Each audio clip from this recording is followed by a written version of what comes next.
It'll work itself out fine. All we need is just a little patience. Set sugar, make it slow, and we'll come together fine. All we need is just a little patience. It'll work itself out fine. Oh, patience. All we need is just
Rags to riches are so the say, I gotta keep pushing for the fortune and fame. It's still not given when it's just a game. Treated like I've been a crime.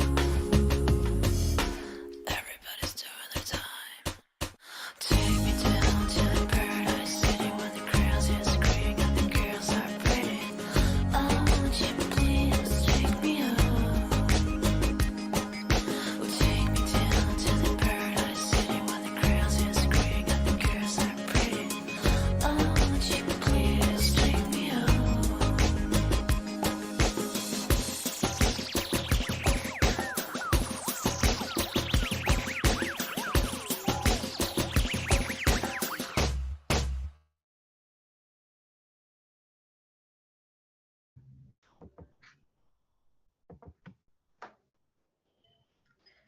Dear Mrs. Patricia Quevedo, Head of Studies at Colegio San Agustín, Mr. Jesus Salinas, Head of the Foreign Languages Department, Mrs. Carla Rivas, Head of Foreign Languages in Nursery and Primary GEOS, Organizational Committee, staff, and participants, have you all a very good morning. Welcome to this 8th International Academic Seminar, Tackling Face-to-Face Classes After the Lockdown, online version. We're very pleased to count on your participation today from a number of different countries, such as Peru, Ecuador, Colombia, Venezuela, Mexico, Brazil, Chile, Argentina, Honduras, Puerto Rico, Panama, USA, UK, India, Israel, Ukraine, and Russia. We strongly believe that your participation will enhance the quality of this international event. Now, let's have a look at the timetable for today.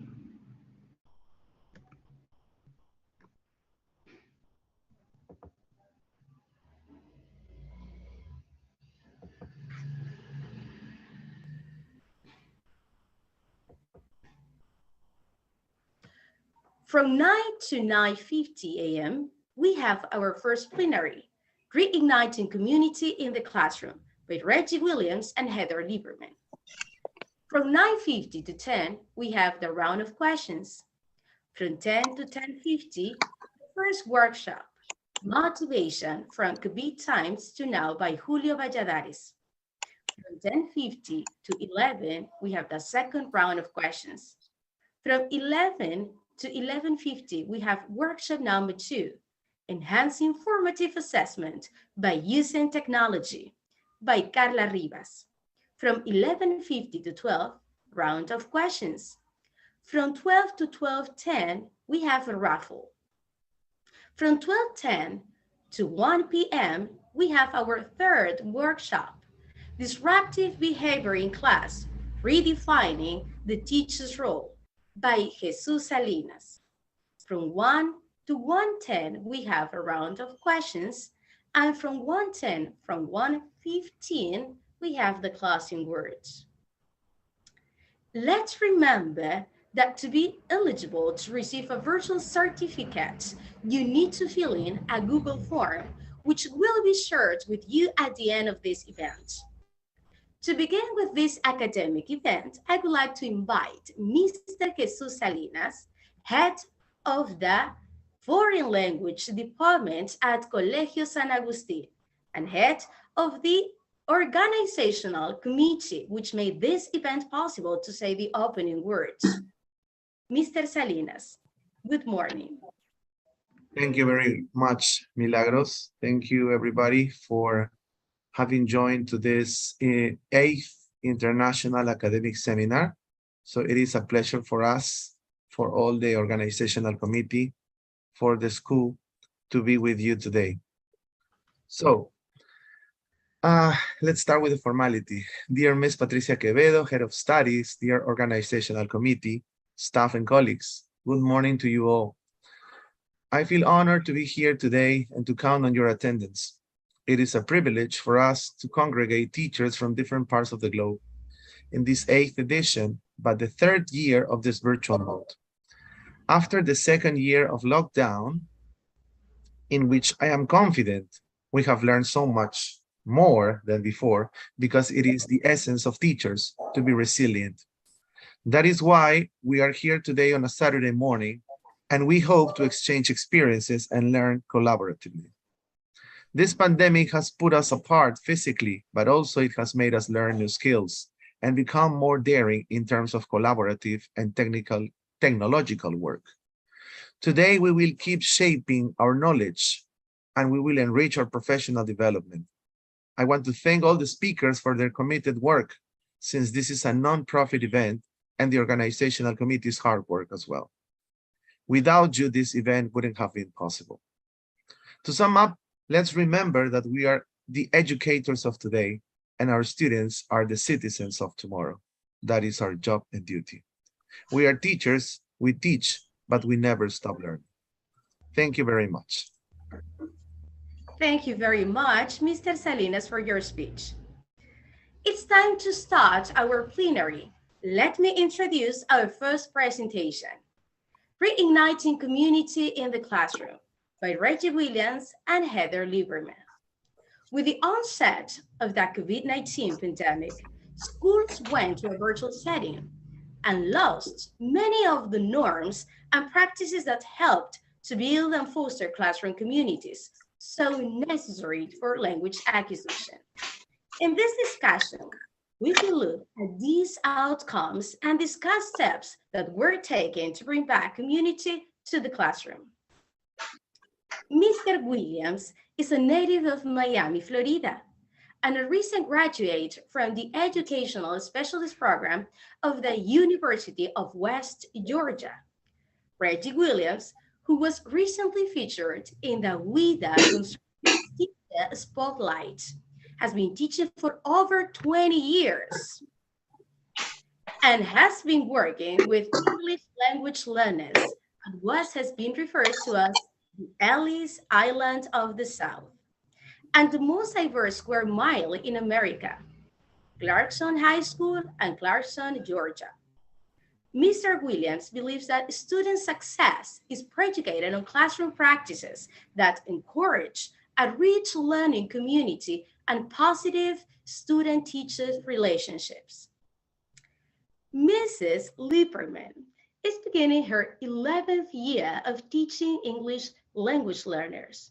She began her teacher career working as an English as a foreign language teacher in South Korea, Vietnam, and China.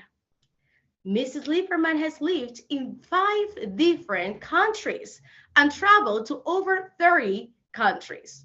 She returned to the USA in 2017 and completed her Master of Arts in teaching English to speakers for all of other languages. She has been teaching children ELA and social studies classes at Clarkson High School in Clarkson, Georgia since 2019. She's currently working on her doctorate of education in instructional technology. Welcome, Williams and Lieberman. Mr. Williams, welcome. And Good Mrs. morning. Good morning. Hello. Morning. So happy to be here. We're gonna go ahead and start, right? Yes, please. Okay. So our presentation this morning deals with we want to tell you a little bit about our school and what we do with the refugee students and the impact that we have on them. And we also want to share with you some of the challenges we faced coming back from the pandemic, which we're back from, we're in a normal school setting, but our journey from lockdown to face-to-face setting has been about 2 years, and it's had multiple effects on everything that we do in the classroom. So we want to share that with you and also give you some some insight on what some things that we try to do to address the concerns that we have.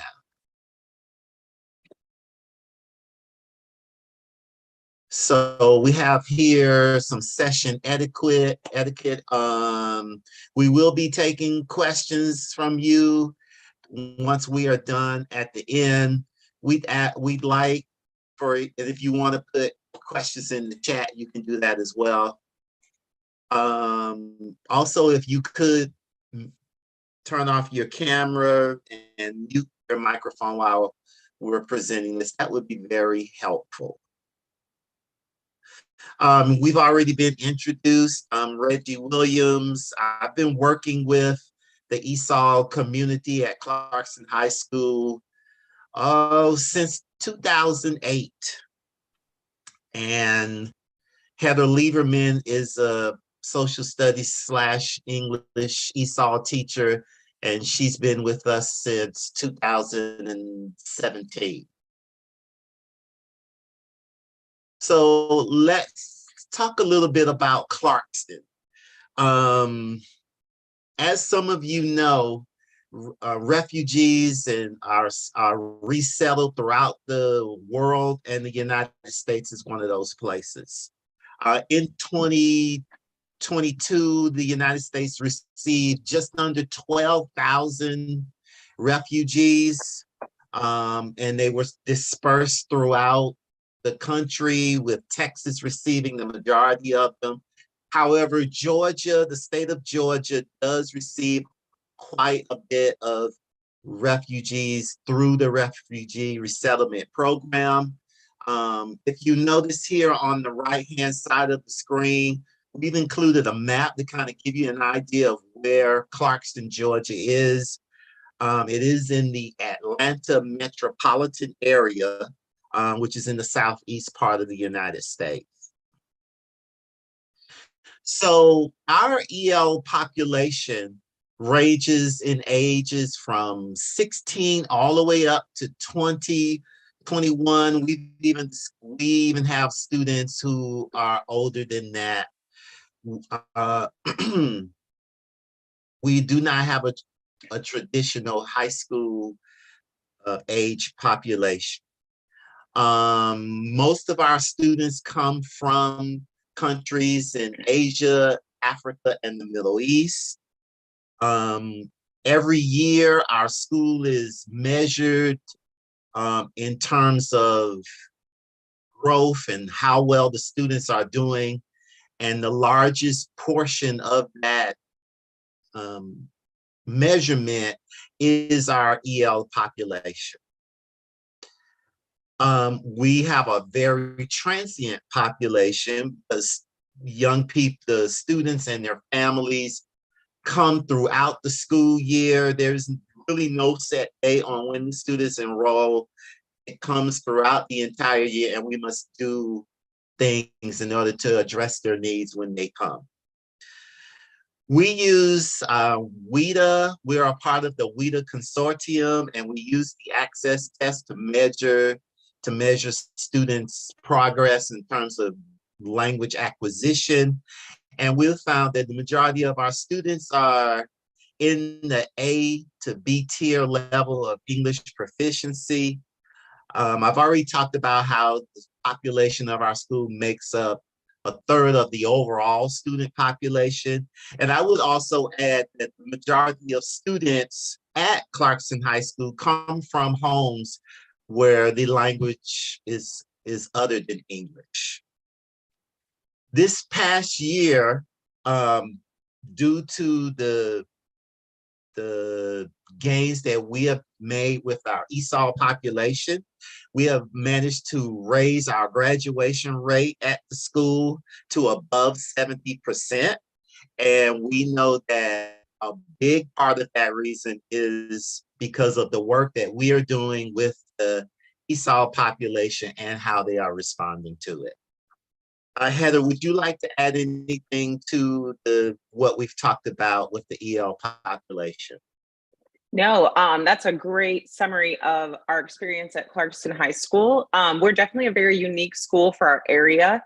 There are schools that settle different populations, but because we are a refugee resettlement hub, we have organizations like the IRC, the International Rescue Committee, and other international organizations that settle refugees into our area. So that's why we have students that come from different targeted pockets kind of around the world. And we tend to have, although we have a very diverse group, we do tend to have larger populations within each subgroup. So there's kind of a community that builds within each of these, home language backgrounds. So that adds very interestingly to our population. And I would also add that unlike other institutions who may deal with a generic refugee language learning population, our population is very diverse because we have students who come from different parts of the world. We are not able to take just one generic approach to meeting the needs of our population. So these are some of the challenges that we faced coming from the lockdown. In 2019, we went from having normal everyday school classes to all of a sudden having everything changed and being told we were going on lockdown. It was a very difficult transition for the teachers. We had to scramble to kind of adjust our teaching to online, to learn the different platforms and strategies that come with asynchronous and asynchronous instruction. It was a big scramble for us, and particularly it was a big scramble for our young people. Our young people went from knowing where their classes were and getting to know their teachers and having a plan for the day to absolute chaos and being at home and dealing with the challenges of trying to navigate their education and also deal with the home life that they were surrounded by all day, every day. So with that said, we've had a very high absentee rate as a challenge throughout these past 2 years of returning. We've dealt with difficulties in terms of language loss with our young people. Another challenge that we've had is trying to reacclimate the students to the school culture. Just having students come to school and follow the procedures, rules, things like just things that school things that we take for granted. It has been a challenge trying to reacclimate them into that after them being out for such a long time. A lot of our young people have family responsibilities and home responsibilities that became aggravated during the pandemic. We've had many of our students who tried to deal with the online platform and do well in the online schooling, while at the same time trying to take care of their younger siblings or help their younger siblings manage online school and the online infrastructure. So like I said earlier, our young people had tremendous challenges, and so them shifting from that extended home and work responsibilities back to just being a student was very difficult for them.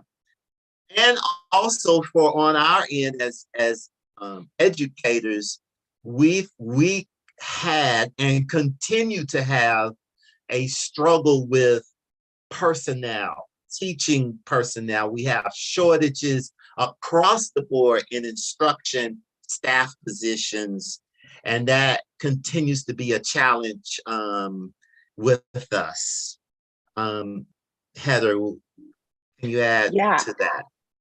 So I think one of the biggest things, and it really does stem from the shift in responsibilities that our students experienced during virtual learning in the pandemic. I feel like a lot of what we've had to do since we came back in February 2021, I believe it was, Reggie, Yes. was kind of convincing our students that they needed to come back and that, you know, we understood their challenges, and a lot of them were able to get jobs and start contributing to their family, and they really kind of took on the roles, and some of them, you know, were comfortable with everything that they were doing. So part of all of these challenges that we're describing here, reacclimating, absenteeism, language loss, is a reflection of this shift in the entire lives of the students. So we've been working really hard over the past year and a half, 2 years, to just kind of make school a place where our students see the value. They see the value for their future, and they're getting that social interaction that we're still having challenges kind of getting the school culture back together in the post stuck behind the screen era. So it's definitely been a challenge, and I think it's going to remain a challenge, but we're definitely going to give you some great solutions and ideas for things that we've been doing to hopefully help you all continue to support your students. Okay. So one of the solutions that we have, especially for absenteeism and students shifting their responsibilities, is connecting students with support organizations and just kind of reaching out on our own. I think the biggest thing that's helped is really just talking to the students. I think me and Reggie talked about just having real conversations, right, Reggie? Yes. We've got to just talk to them and talk about, I mean, even simple things like earning potential and, you know, where they see themselves, just kind of trying to help them not be quite so short-sighted with the instant gratification of a small paycheck versus what you learn, not only in terms of education and the money earning potential, but how you grow as a person. So connecting up with our local organizations like the IRC and communities and schools, they're wonderful opportunities that we have for additional support, wraparound services. And something else that we're still trying to work through is actually considering alternate school options, such as hybrid options or maybe virtual. That's something that our school district is still working on kind of establishing. But I think that that's something that is going to need to continue as we move forward, is really understanding how we can support students outside of what we consider the traditional sense of learning. I will also add that in general, one of my philosophies of successful teaching is building relationships with students, but that has become much more needed in our return to school, because like Heather said, a lot of the students took on adult responsibilities, obtained employment, and we do have to work with our young people almost as social workers slash counselors to, like Heather said, to help them see the benefit of continuing their education, and as well as them taking on these responsibilities that they've had to take on due to the pandemic. We've also included in our list of things that we've done is a focus on PSYOP. Like I mentioned before, we're a part of the WIDA consortium, and they focus on PSYOP instructional strategies. Most importantly, including comprehensive input, making those lessons and those concepts, anything that you're teaching, obtainable to the language learner, building background, emphasis on lesson delivery, just making sure that we want students to feel like they are being successful and that they have confidence in the instructional process, reviewing and assessing on a continual basis, giving students that feedback that they need to feel like that this is something that they can accomplish as they go through the classroom and the different things that they have to learn. And I added on here what I feel like is most important is engaging students in accountable conversations. As you know, language learning is an active process. It's not something that you can study out of a book. So we seek all opportunities to engage students in active, robust interactions with each other, with the teacher. That does many things. That builds a community of learners. It provides a safe space for the language learner to open up and really express themselves and feel like they are a part of something that's moving forward.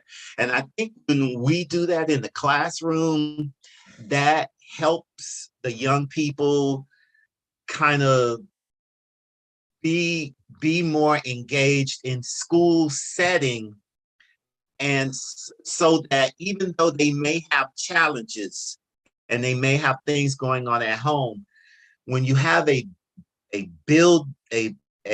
comfortable environment where students feel safe and make it take language risks, that helps them to see that school is important because it's something that they feel successful at.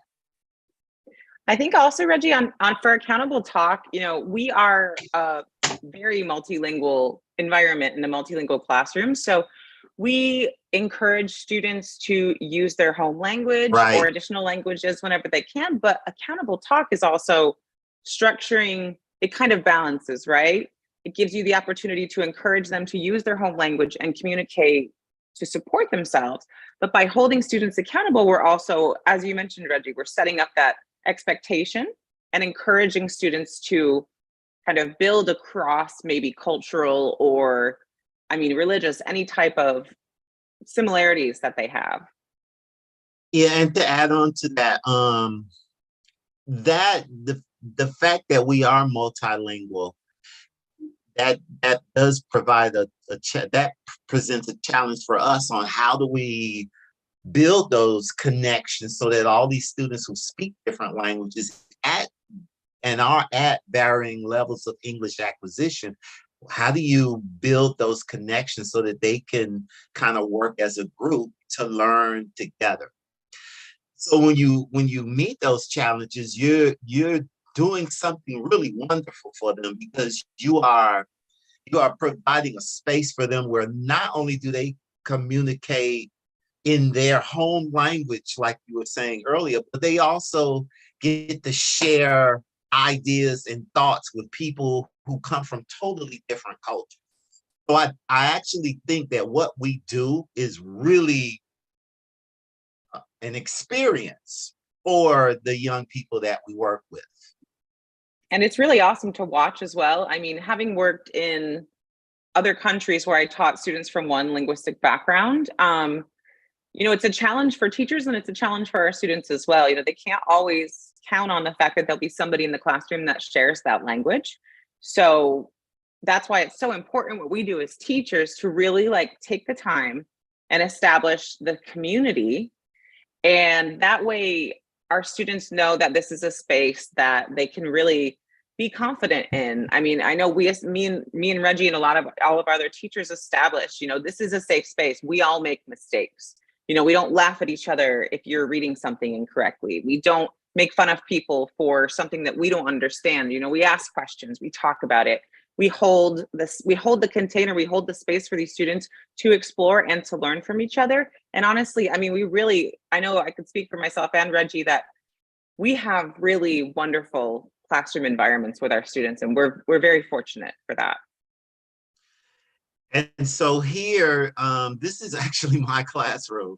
I know it doesn't look like much, but what we did this year with that emphasis of the things we talked about earlier is we established flexible seating, where we just opened up the room and said, kids, wherever you want to sit, wherever you want to be, go ahead and do that. And again, that's just another part of building that classroom community, so that, and just to repeat what I said before, so that kids, our students who have all these challenges at home and in the community, we work in a very difficult community as well. There's lots of crime and lots of things that students see that we didn't see when we went to school. And so we want to provide that space that's kind of like an oasis away from that outside environment. And studies in what it says down there, research says that the creating that kind of environment helps children to feel safe, secure, and valued, and it builds their self-esteem. And through building that self-esteem, we're helping to make stronger students. Reggie, I think what you said about really, creating that safe space. I know I've even as recently as yesterday had conversations with my students just about their home life at present, and just how being able to come to school for them is really just a kind of a breath of fresh air sometimes, because, as they're kind of exploring their identity as someone from another country coming to the United States and multilingual, multicultural, they're kind of going through that process of understanding how they fit in their home and outside of the home. So a lot of my students have said they just have been so happy being able to come back to school, to see their friends, to see their teachers. I mean, we really do, especially with our English language learners, we have a really exceptional community of educators and students that, I mean, it's a really wonderful place to be. All right, my technology side of things. As mentioned at the beginning, I am about halfway through my Doctor of Education in Instructional Technology. I kind of took on a lot of the responsibilities during the pandemic of supporting my colleagues and supporting my students as we navigated going from being in the classroom to suddenly we're all at home, somebody doesn't have Wi-Fi, somebody's not so proficient with video conferencing software. So that was a challenge, but that also really was telling about the lack of integration in K through 12 education in America with technology. And that's actually what inspired me to begin my doctorate, was understanding that K-12 education needs to kind of begin to catch up to higher education. I took online classes in college in 2007. So it was challenging for me to understand why in 2020, 13 years later, there was no expectation set. So it was such a challenge for teachers to get to the point of being able to support their students because they had so much to learn. So moving forward with this, as a doctoral student and as just a person who really appreciates technology, one of the biggest steps that I've taken and I work through in my doctorate program is really understanding how to create a successful technology plan. Even though our district, even before the pandemic, was a one-to-one device district. So all of our high school students were provided with a free device that they were able to use. So all of our students have had Chromebooks since before the pandemic. Now the Wi-Fi situation with hotspots was a different situation, but we've had access to Chromebooks. Reggie, when did you guys get Chromebooks? Do you remember? So the school received Chromebooks in 2015, 2016 is when we started using Chromebooks. But as you were saying, and I know you're going to explain some more,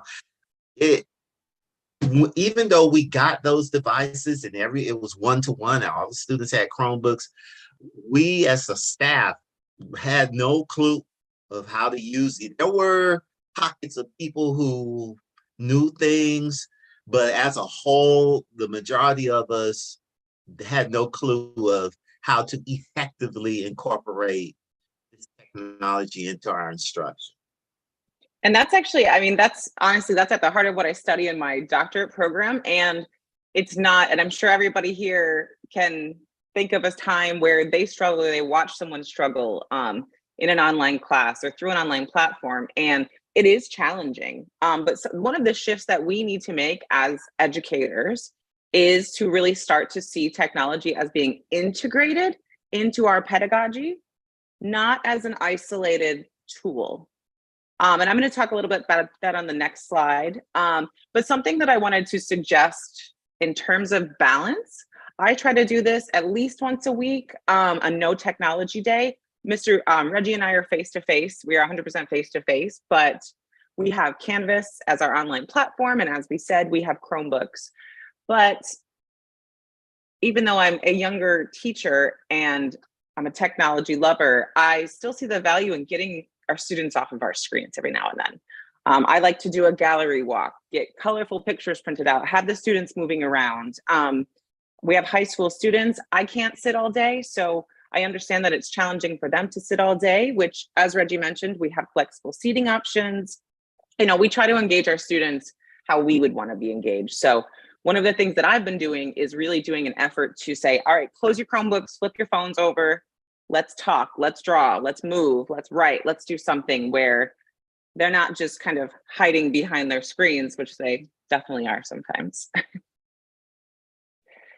All right, so this is the kind of perspective, and as I begin my research for my doctorate program, technology needs to be put in the center of your pedagogy, it shouldn't be seen as a burden. I am the leader of our digital technology team at our school. We have a generally older population of teachers, so I've experienced very interesting pushback, and Reggie's laughing. Reggie teaches me a lot and I teach him a lot, I think we can both safe to say. So people say, I don't want to learn something new. It's more work. And it is, of course, learning anything new is more work. Learning the PSYOP model, learning a new teaching strategy is going to be more work, but trying to see it from a benefits perspective rather than a burden, because this is where it's heading. Okay? Our students are technology people. We have 21st century learners. So instead of kind of just fighting it or feeling, upset or annoyed with it, there are ways to kind of build it in, or like I said, moderate technology days. Really think about how you're integrating technology. So the two models that I have on the screen here, on the left-hand, right-hand side is the Assure model. So this is kind of a step-by-step way that you can think about how do you want to choose technology. When we were all during the pandemic, I'm sure you all experienced as well, there were millions of technology tools you could use. Nearpod, Edpuzzle, Quizlet. I'm sure you guys can name countless technology tools. And as we all learned, there is such a thing as too much. I know I was very guilty of just throwing too many things at my students, and it was so overwhelming, but I was so excited to try all these new things, but they weren't actually adding any instructional value. So the Assure model, which you see, it says, analyze your learner characteristics. So kind of who are you teaching? Start there. So for me and Reggie, we're teaching high school English language learners. Reggie and I both have a state testing, standardized testing class. So that's something we need to take into consideration as well as we're working with our students. And then kind of moving through this process here. What do you want them to do with technology? What are my tools available? Okay, try it out. Get some feedback from your students. And then at the end of it, start the reflective cycle of really working through, was this successful? You don't have to be married to one instructional technology tool, but you don't also just want to throw something in because you saw a post for it or an ad for it. It is going to be so much more valuable, especially if you are still face-to-face, because you still have some of the benefits that we had in the traditional classroom. You still have proximity to your students. You can communicate with them. So really you have a bigger challenge in a way that you need to figure out, where does technology fit into your learning environment? And on the right here, we've got the SAMR model. This is just kind of showing how technology can integrate. This is kind of a process as well. So at the top, you have where technology is used as an enhancement. So substitution, you're like, okay, well, I'll use Google Docs instead of paper. Okay, that's kind of the basic step. where you're just kind of switching things out. Augmenting, this is where maybe you're using something like Nearpod, where you're doing a live presentation. So those are enhancing your teaching practices. If you move into modification and redefinition, that's when your teaching practices become transformational. Redesigning a course on Canvas, really utilizing whatever learning management system, which for us is Canvas, that your school uses. Building background knowledge, having your students tell you how they use technology. All of our students and us as well, we're all technology users on our phones. So letting your students create. Okay, everybody wants to be an influencer or a YouTuber in our school. So letting them create things, letting them show you what they can do, and then starting to build that in. So these two models are just suggestions that I have found really helpful as I continue to explore technology, and also how to support my staff and my students as we move through continuing to develop what does learning look like after the pandemic. Reggie, do you want to add anything about the technology? No, I'm one of those people that's still learning on a daily basis. So he's doing a great job. He also teaches me about PowerPoint. I don't really know much about PowerPoint. So Reggie teaches me about PowerPoint a lot. Thank you so much, Heather and Reggie. Well, actually, some of our teachers want you to answer two specific questions. Yes? Okay, the first one. What is the biggest challenge of teaching multicultural students in your experience? This is the first one. Go ahead, Reggie.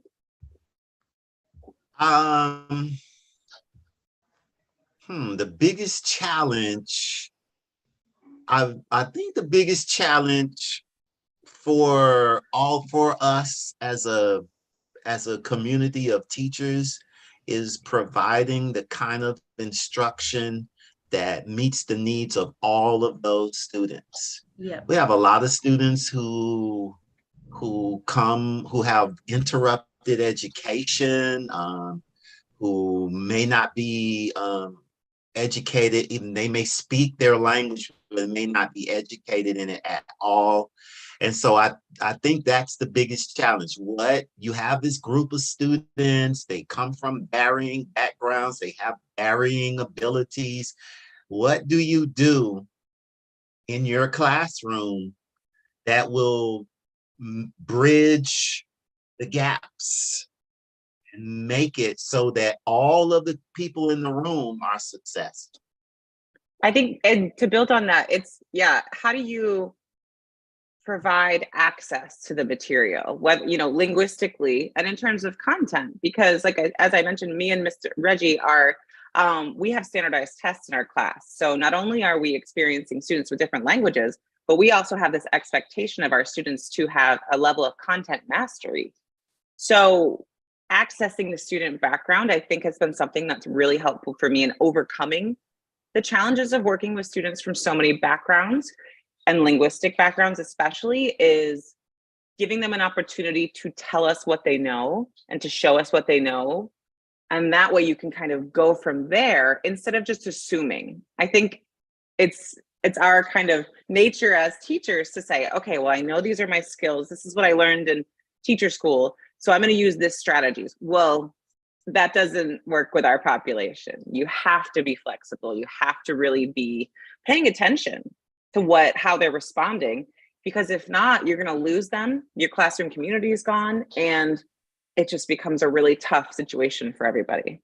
And I want to also add that another challenge that we've had coming back from the pandemic, it kind of touches on what we were talking about earlier, is as a school, challenge that we have is dealing with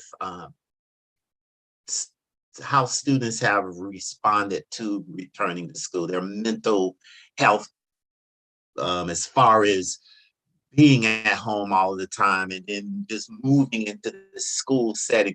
We've had difficulties with students in terms of them being able to navigate that, them adjusting to that. And as a school, that has become a challenge also. Yeah, totally right. Thank you so much. And well, the second question is, you spoke a lot about technology. What if my school doesn't provide much technology resources for my students? As for example, students with no Chromebooks. Hmm? How That's can a we help those students? Yeah, absolutely. And that is not unique to you. That is probably more of the norm than not, because our school especially is 100% low socioeconomic or economically disadvantaged. So we have that, and I do think that's something that we take for granted. However, that being said, there are so many free online resources that you can use, especially with your organization email account, like with that at whatever.org. They will give you free access to platforms like Nearpod, Canva, which is what we made this presentation with. And if you get into these educator communities, you will find that there are not only so many resources that are available to you, but also ones that can be used both on your mobile phone or a computer of sorts. So I really, and that's something that I had to do during the pandemic as I was isolated. I lived by myself. I just had my dog. And I hadn't started my doctorate program yet. I really just got online and started asking the questions, finding educators who also were in similar situations. I joined a refugee educator course throughout the summer where a lot of their students didn't necessarily have good access to technology. But one thing we did learn through that was actually, I know in the US, you can get a smartphone for free. So the government will actually provide you with one depending on your socioeconomic status. So that's something to consider. But most platforms, the good ones, will have compatibility on mobile computing devices. So as you're kind of navigating that, find the people who are experiencing similar things to you and be creative. You're going to have to be really creative. But I still find, especially our school uses Canvas, and a lot of my students are preferring their mobile device Yeah. because that's what they use. So for me, I mean, I'm younger, but I'm not that young. I need to have my desktop. I need to have a computer. But again, being flexible and just kind of being open and use YouTube. Thank you to the pandemic. There are so many incredible, pretty much anything you could want to find out. Type it in, just say, for example, my students only have a cell phone. What can I do? Use that. And the wonderful teachers around the world came to life and just put so many wonderful resources that I use weekly. So that's my suggestion, is really just use your teacher email, your organizational email, and see what you have access to, and get out there, join free communities and network to find people who can support you. Thank you very much. How about you, Reggie? In terms of dealing with No no technologists. technology, Yes. well, I mean,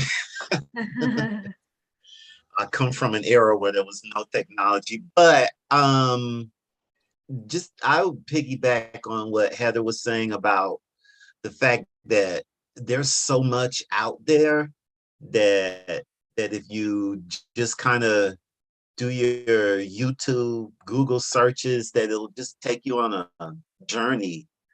There's so many communities that exist for teaching and learning, and that's the route that I've taken, and that's what I would take. And then a lot of the resources are free for educators, and if you could latch on to those, that would give you some semblance of integrating technology.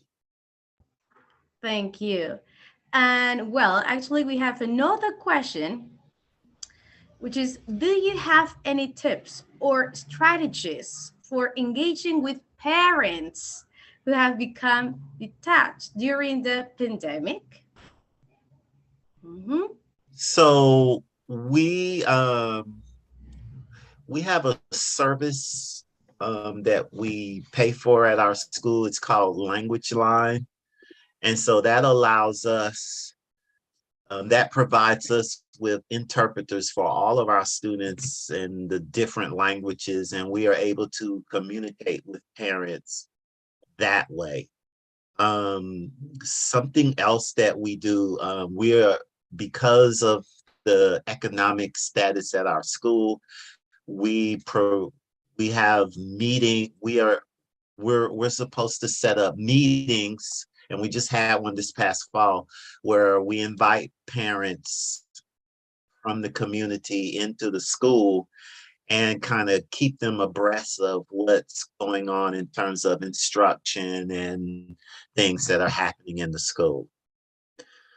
I'll piggyback on that, Reggie. I think in the, so our building supervisor was very, very cautious over the last school year for having events. We're a big, our high school, Clarkson High School, loves to have events, bring in the community, because we are pretty much almost exclusively a walking school. So all of our students, most of our students live in the area. So our school is really part of the community center. So up until this year, which our school year started in August, we really weren't able to have too many events, but some of the big things that we had are like international, what do you call it, Reggie? The cuisine international, the international show.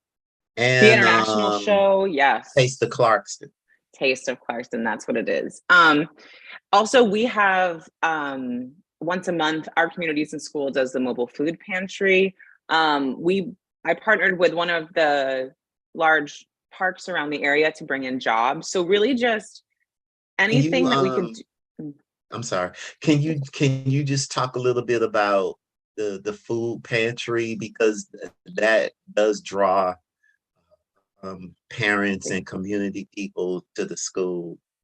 So what we have is the Atlanta Food Bank and our Communities in Schools partnership brings in, so it's once a month right after school, where families can come and get, it's huge. It's like about 20 pounds of groceries. We have clothes. Sometimes we have gift cards, backpacks. And it's a really great environment because we get a lot of, I take all of my students from my class. And then I'm one of the sponsors for a club at our school. So our students will come and support us, and they'll act as translators and connections and just kind of bringing families in. Like, I've met a bunch of my students' parents from this year and from previous years where they kind of knew who I was, but we didn't have the opportunity to really interact because of COVID. So, through a student, they were like, oh, you taught their son. And that's really been just really great to bring people back in, because it just shows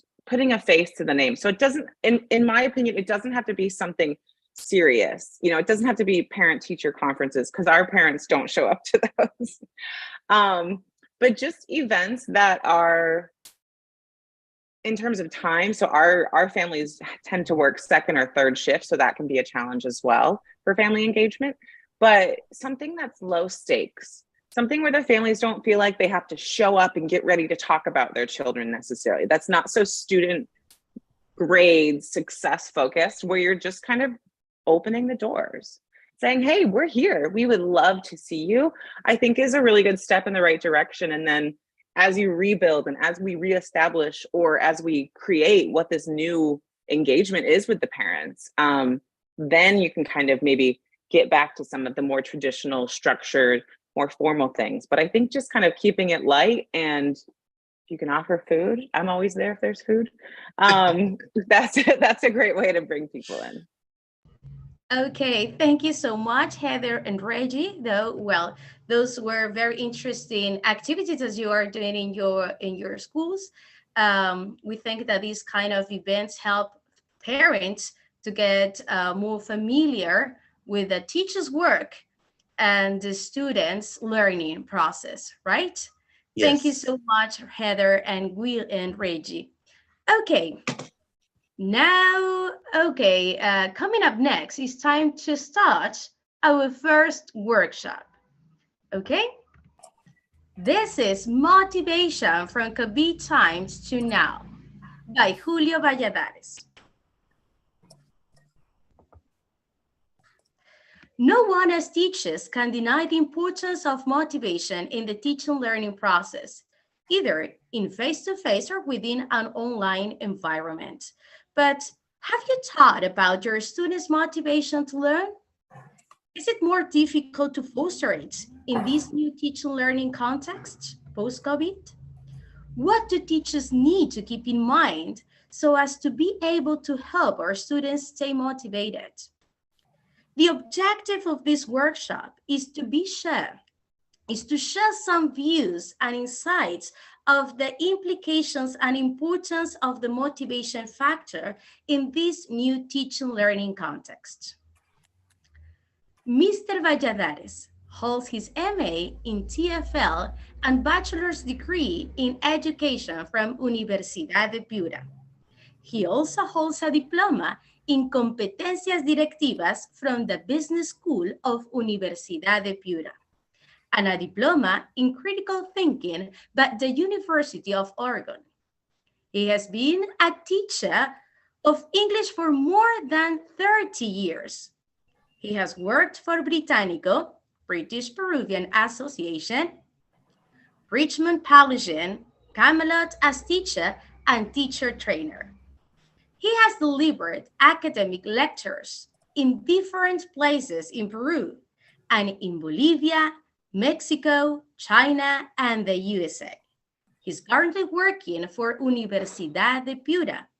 He's the Teacher Development Unit Director of the Language School and Center Manager of Cambridge Exams. Good morning, Mr. Valladares.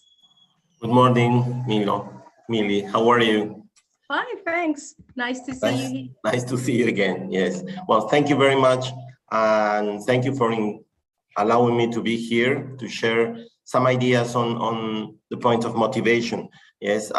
We know that we've been through big changes, like the typical 180-degree change, but now we're going, I would say, now we're going to the 360-degree change again, because we're going back to where we start. However, the question is, are we really at our old starting point? Yes, in terms of motivation, have we changed much? Definitely from pre-COVID to COVID times, there was a big change. And then from post-COVID times to now, what has changed in terms of motivation? But first, the idea here is to give you or to refresh some ideas on what motivation implies. So we're going to start with some food for thought. No, it says, without sufficient motivation, even individuals with the most remarkable abilities cannot accomplish long-term goals. No, nor are appropriate curricula and good teaching enough to ensure student achievement on their own. And that's a big challenge. Yes, you can be the great teacher, you can have a great command of language, you can have lots of certifications, diplomas, and masters, but if you don't have your students motivated, then only your teaching prevails, but not learning. And that sometimes is a problem. Yes, we focus so much on the teaching and we don't pay attention to the learning. Yes, so what can we do about it? The question is, let's think about motivation. Why my students get motivated, or why my students are not motivated at all? Yes, thinking about the use of technology. Is that motivating? Definitely it is. But it comes a time in which the students also get fed up, no? And they say, oh, Julio comes. I bet he's going to start with a Kahoot, because he always starts with a Kahoot. The same as face-to-face, no? Oh, here comes Millie. She always starts with a song. So when students get to know to us, yes? So what can we do in order to change that idea that they have about us, about our lessons, about our teaching? Yes, and that also allows for some improvement in motivation. So again, another one is, you can be the most motivated learner in the world, but if something distracts you and disengage you're off, there is no engagement, there is no learning. So the challenge for us is not to how do we motivate the students, no, but how do we manage their attention? How can we, okay, now we engage them. That's another word. Is engagement the same as motivation? Sometimes some authors use it interchangeably, but there's a fine line between those two words. Yes, engagement is more like on the spot. Motivation is long-term. That's the main difference. Yes, so you can engage your students, but at the beginning, but then what are you gonna do? They disengaged. So how can you re-engage them? No, through motivation. How can you motivate them? Well, we have to know our students, and we have to know ourselves. Because if you are a demotivated teacher, what do you expect your students to be? You know? And that's also something like we have to pay attention to. Yes, definitely. That's what I was telling you before. Motivation goes hand in hand with learning.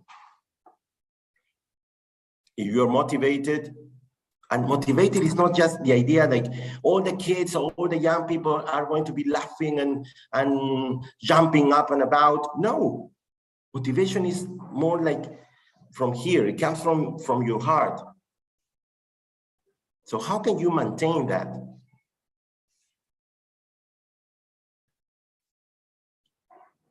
So what is motivation there? You know? Imagine your kids, they say, why are we here in front of my teacher of English? Why am I in this class? Then we went to, why are we here in front of this screen with the teacher of English on the other end? Why am I in this classroom or in this e-classroom? The question is the same. Maybe the context changes. Yeah, we're not sitting at our desks.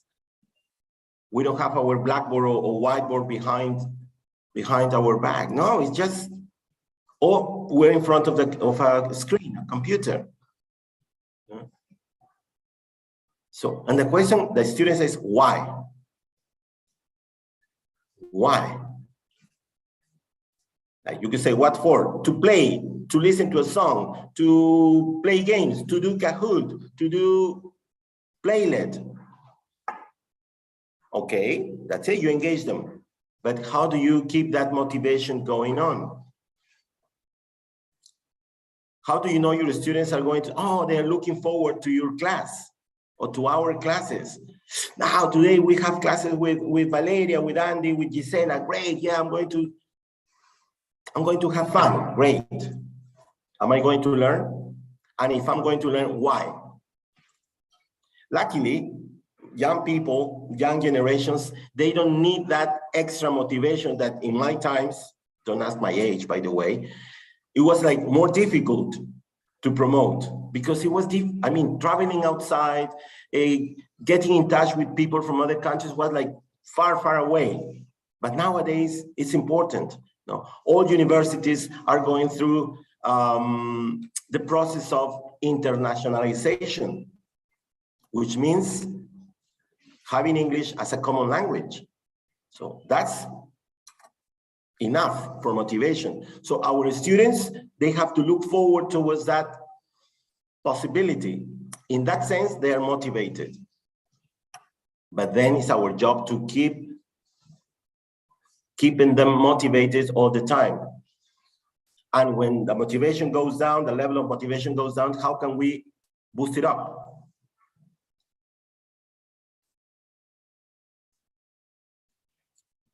If we're asked, how do you motivate your students? Usually now, and COVID times, it comes songs, or before COVID, songs, game, videos. Something else that comes to your mind? Any ideas in the chat? Can you write something before COVID? So songs, games, videos. What else do you have in mind? Speaking of the use of technology and the participation of the students and the motivation of your students, if you don't participate, what am I going to think? Are you engaged or are you not motivated? Wow, here is an interactive game, flashcards, lexical cards, stories, storytelling. That's it. Games, tales, role plays. Yeah, that's it. And now, COVID times, Kahoot, Padlet, Flipgrid, meme generator. And yet, we also can do storytelling. We also can do pair work. We also can do group work in a different way, yes, but it remains there, yes. Remember, is motivation the same as engagement? We mentioned that there is a fine line there, no? One can say they're similar, yeah, or they're the same. Just be careful with that, no? The idea is they can click naturally. They click naturally. Yeah. Engagement is what learners experience during the activity. So if you are maybe even doing because the idea is that we think engagement has to do with people running about. Not necessarily. They can be engaged in a reading activity, in a writing activity.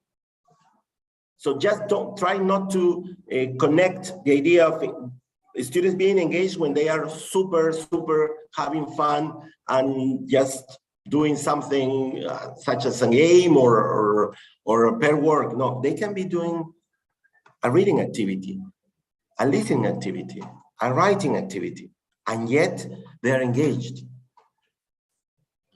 And that's what they experience during the activity. So it's more on the emotional side.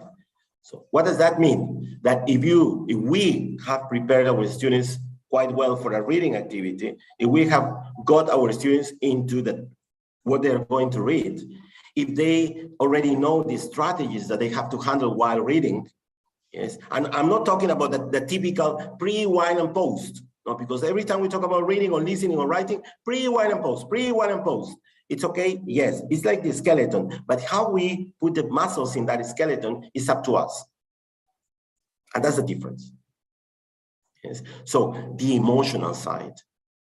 How do you tackle a reading activity? How do you do the storytelling? Primary, I don't know how many primary teachers are here, but they use, the typical puppets, the hand puppets, and that's great to engage these students before the reading activity. Even for a very simple reading activity at primary level. Yes. Obviously, for secondary students, if you want to use a hand puppet, why not? Try it. See if they engage. Maybe you'll be surprised. Some of you will think, wow, Julio, 13, 14, 15-year-old kids, they're going to look at you in a funny way, but why not? Motivation is the reason. Motivation is why learners act, why learners are in your class, why learners, because they are forced to, yes, most of you were at school, somehow they are forced to, even at university, if you are learning English, yes, but they have that kind of motivation that if you are at university, you need to graduate. You need English to graduate, and you also need English to go to work. You have more advantages. At the school, you need English to go to university with a better level of English, and maybe even to save some money because you don't have to go to the language institute because you have the right level. And also because you know that when you go to university, they are going to give you some material in English, even at public universities. It's not private university only, yes. And how can we motivate your students? Well, giving them some working with, you might be thinking, Julio, what can we do? Yes. Secondary level, work with mathematics teacher, work with a language teacher, with a history teacher, do something in English. Give them some material in English. So they know that if they're going to take history, somehow they will be connected with English. I'm not telling you write a lesson in English to teach history. No. You just share an activity with your peers that teach history. And that is a way of motivating your students. because they know that they need English in order to accomplish tasks which have nothing to do with the English class.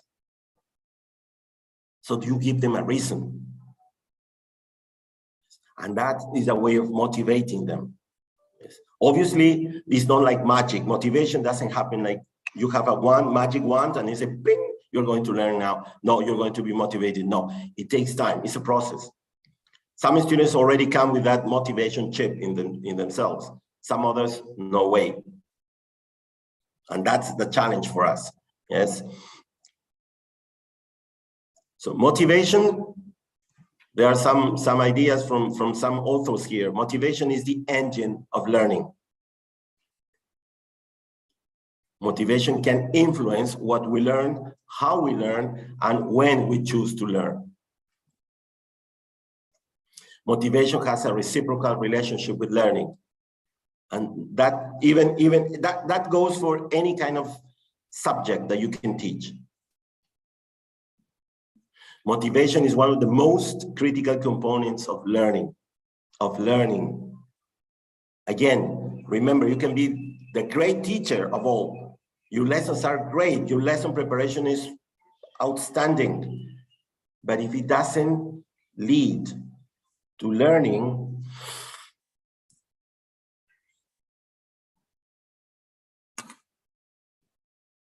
motivation is influenced by students' personalities, abilities, the task itself, incentives for learning, the setting, and the teacher's behaviors.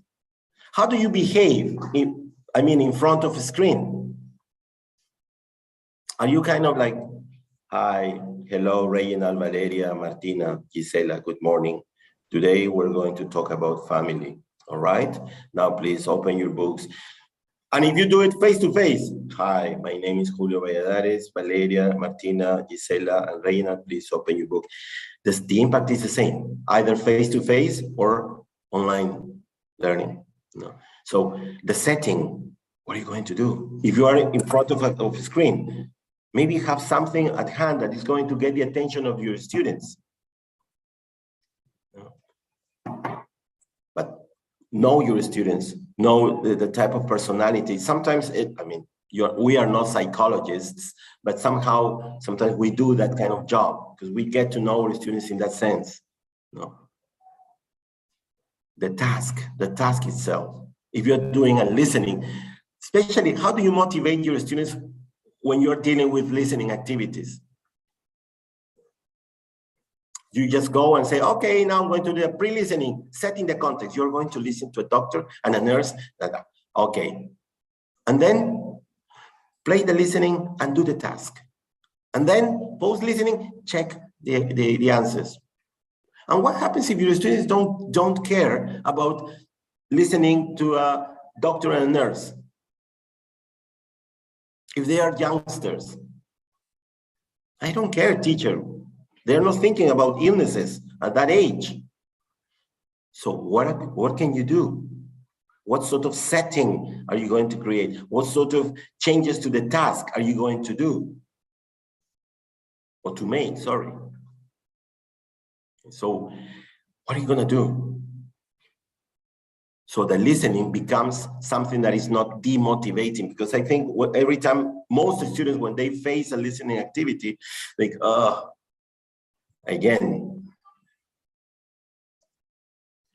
Motivation is closely connected to goals to pursue as well as the effort. Goals, effort. It's like when we are at university, no? We have a goal, getting our degree, and we know that we have to put a lot of effort in that. If you want to take a master's degree, also it's another goal, effort. Every goal you want to get in your life requires some effort.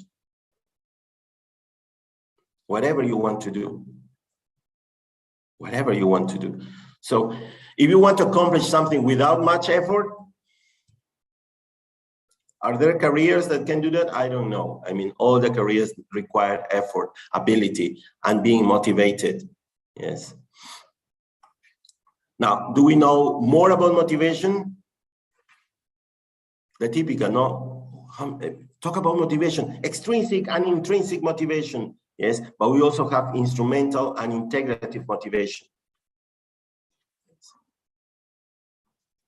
So, for example, extrinsic, what number is that? What do you think?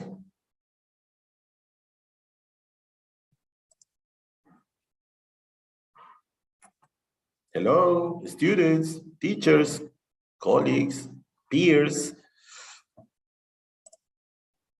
4, Alexander goes for 4. Derived from external incentives. I think kind of obvious there. That's it. Thank you very much. And then B, intrinsic.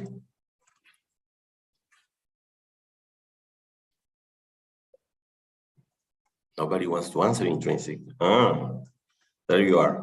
Let's see. Lourdes, Alexander, Maria goes for number 2. Yes. Yes, comes from me, from myself. Instrumental, letter C. Somebody goes for letter C. There you are, like, where's okay, now instrumental, integrative is kind of obvious too, no? Milena says number 1, yes, is a desire to learn language because it would fulfill certain utilitarian goals, no? And obviously integrative, the desire to learn a language in order to communicate with people from another culture. Nowadays, we have, in our students, we can find 2, 3, even 4, the 4 types of motivation. Yes. If you're at university level, you teach university level, definitely they have the intrinsic, they have the extrinsic because they want to graduate. Probably the intrinsic is the one that is the weakest one, no? But instrumental, yes. No, they need to use English in order to, because if they're studying economics and they give you a lot of handouts in English, okay. No. Integrative, because sometimes they have to deal in terms of work too. Yes. Now, this is extrinsic. Is the motivated to perform it to earn a reward. Like he's playing football because he's thinking about the cup he's going to. Intrinsic is just to have fun. No. Instrumental, well, you go for money. Yes. And integrative, if you want to travel, for example. Yes. Or maybe you have a sister class. Sometimes some schools, they have sister classes, sister classrooms in other countries. Not necessarily from USA or from England or from Australia or New Zealand. Sometimes I've seen classes, schools that they have sister classes, sister classrooms from countries such as Poland or such as, what was the country was interesting? It was an African country. I think it was Nigeria. It was a school that had a Nigerian, and the common language is English. And sometimes they practice Spanish and they practice English. And that's a way of motivating your students. So, wow, we're going to talk to people from Africa from the same age as we are. That's motivation. Engagement is the activity in which you're going to get them together. But they're going to, because they look forward to doing something with that English that you're giving them. And that's motivation. Yes. Now, online versus classroom learning. Now, we have all been through that change. And I don't know how shocking it was for you, but for me, it was like, Julio, now you have to use the famous Canvas. And I say, gosh, Canvas, no? All right, so I'm still learning how to use Canvas. Sometimes it's kind of tough, yes. But yeah, we had to, and we are still going through those changes.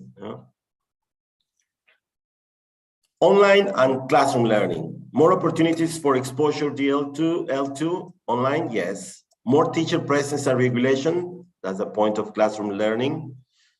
More chances to engage with audiovisual materials, more peer contact and teacher-student exchange. Those are the characteristics, the main characteristics of teachers while teaching online and while teaching on face-to-face. I'm not saying which one is better. I'm just saying this is it. This is what it is. Requires a lot of teacher guidance, no? A lot, but face-to-face is require guidance is obligatory. It's like, yeah, the teacher is there. No? Learning outcomes seem to be immediate and yet not so tangible. More visible learning outcomes. I think that's, to me, is one of the key elements in these ways of teaching. Yeah, do this Kahoot.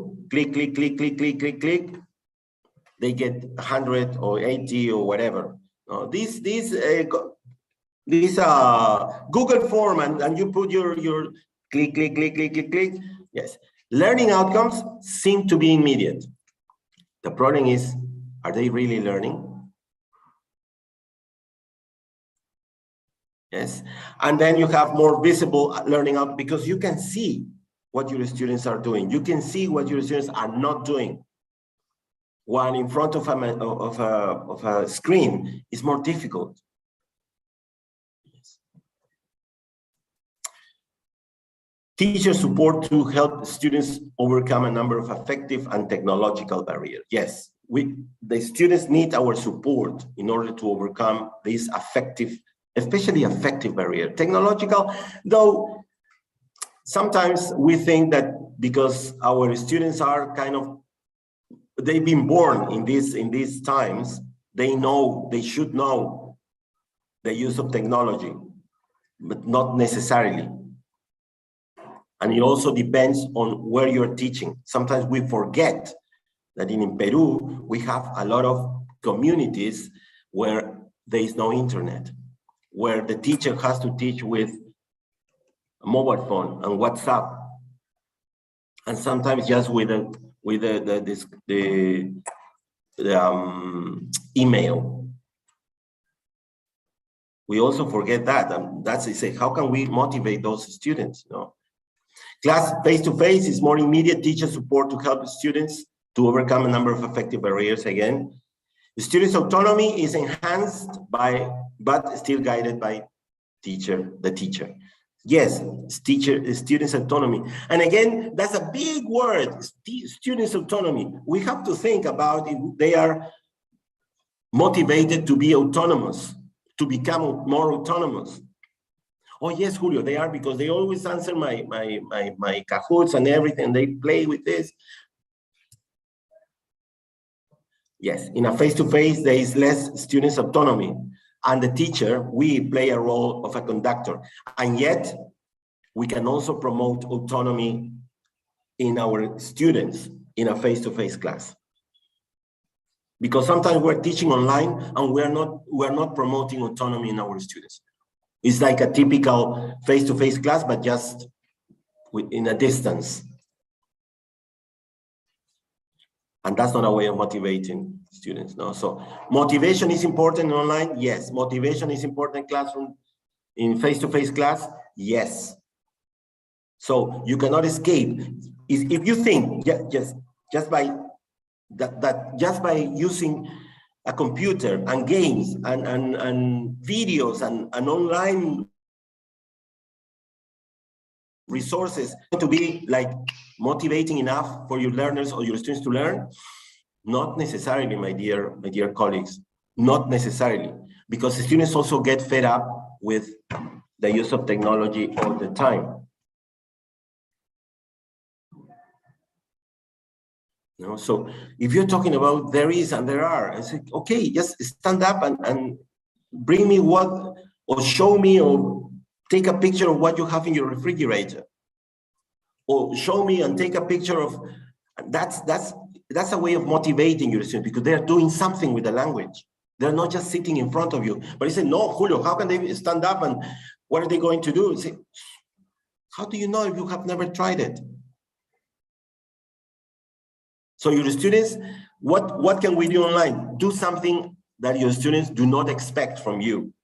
And that is a way of motivating them, because they don't know what's going to happen. So they're going to be there. they're going to look for and say, Julio, what is he going to do today? Obviously, you're not going to do that every day. I mean, if you can, that would be great. You know, but he says, try to do something. So motivate them. Yes. Teacher is important online, it is. Teacher is important, class face-to-face, obviously. So motivation, teacher. Two important factors, either online or face-to-face class. Remember, it's the teacher who leads the students to learning, not the computer, not the e-tools that we have. They are tools. It's the same as using a textbook. The textbook shouldn't rule our lessons, our classrooms. We are the ones who rule.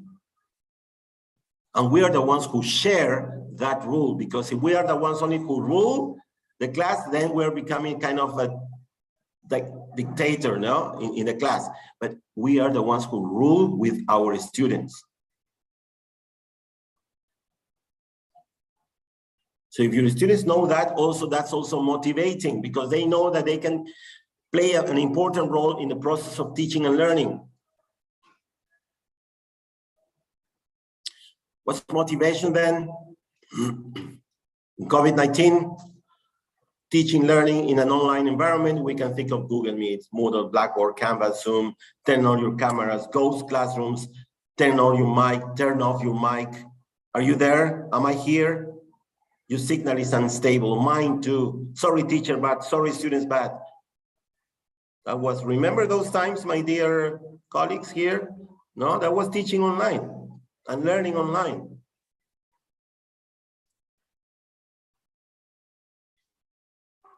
So, do you feel motivated in that case?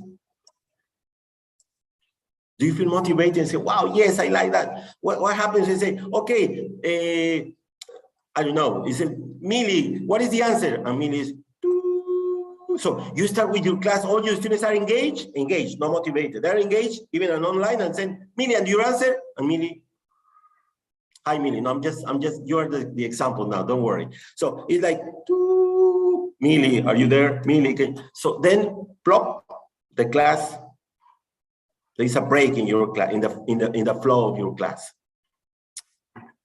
That was a problem, or that is a problem.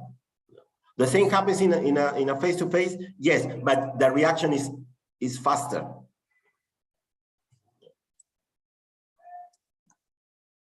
So where do we go now?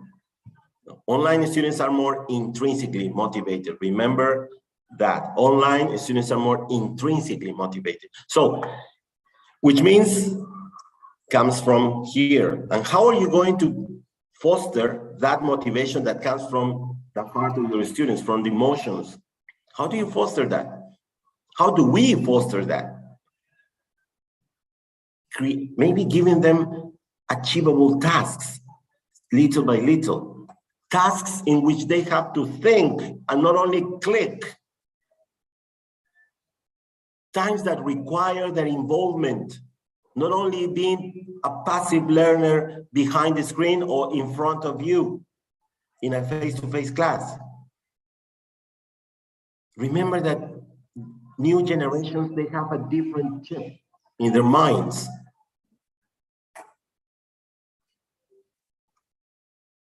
So we teachers have to think about how to promote engagement in our e-classrooms or face-to-face classrooms.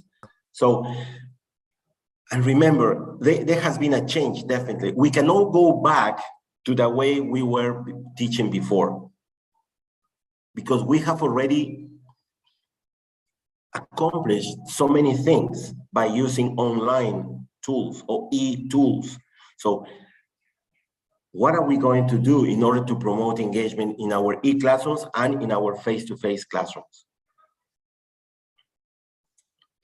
How to foster motivation to learn online and to develop talent online too, and face-to-face. So whatever we are doing here is online, face-to-face. And why am I doing this? Because you can see that there is not much difference. So if you have to pay attention to what kind of activity you're going to use in a face-to-face class, you also have to pay attention to the kind of activity you're going to use in an online environment, teaching learning environment. I'm not saying they're the same. No way. No way. That there has to be some difference, because you cannot replicate what you do in a face-to-face class exactly the same as you cannot replicate it in an online teaching learning environment. It can be the same activity, yes, but you have to adapt it. You have to adapt it, because if not, if you just want to replicate that, it's not going to work well. And if it does, please let me know, because that would be interesting to share it too. Yes. So how to support the desire to stay connected rather than being a ghost student or just to stay untuned? Now, even in a face-to-face class, we find students who are unconnected. No?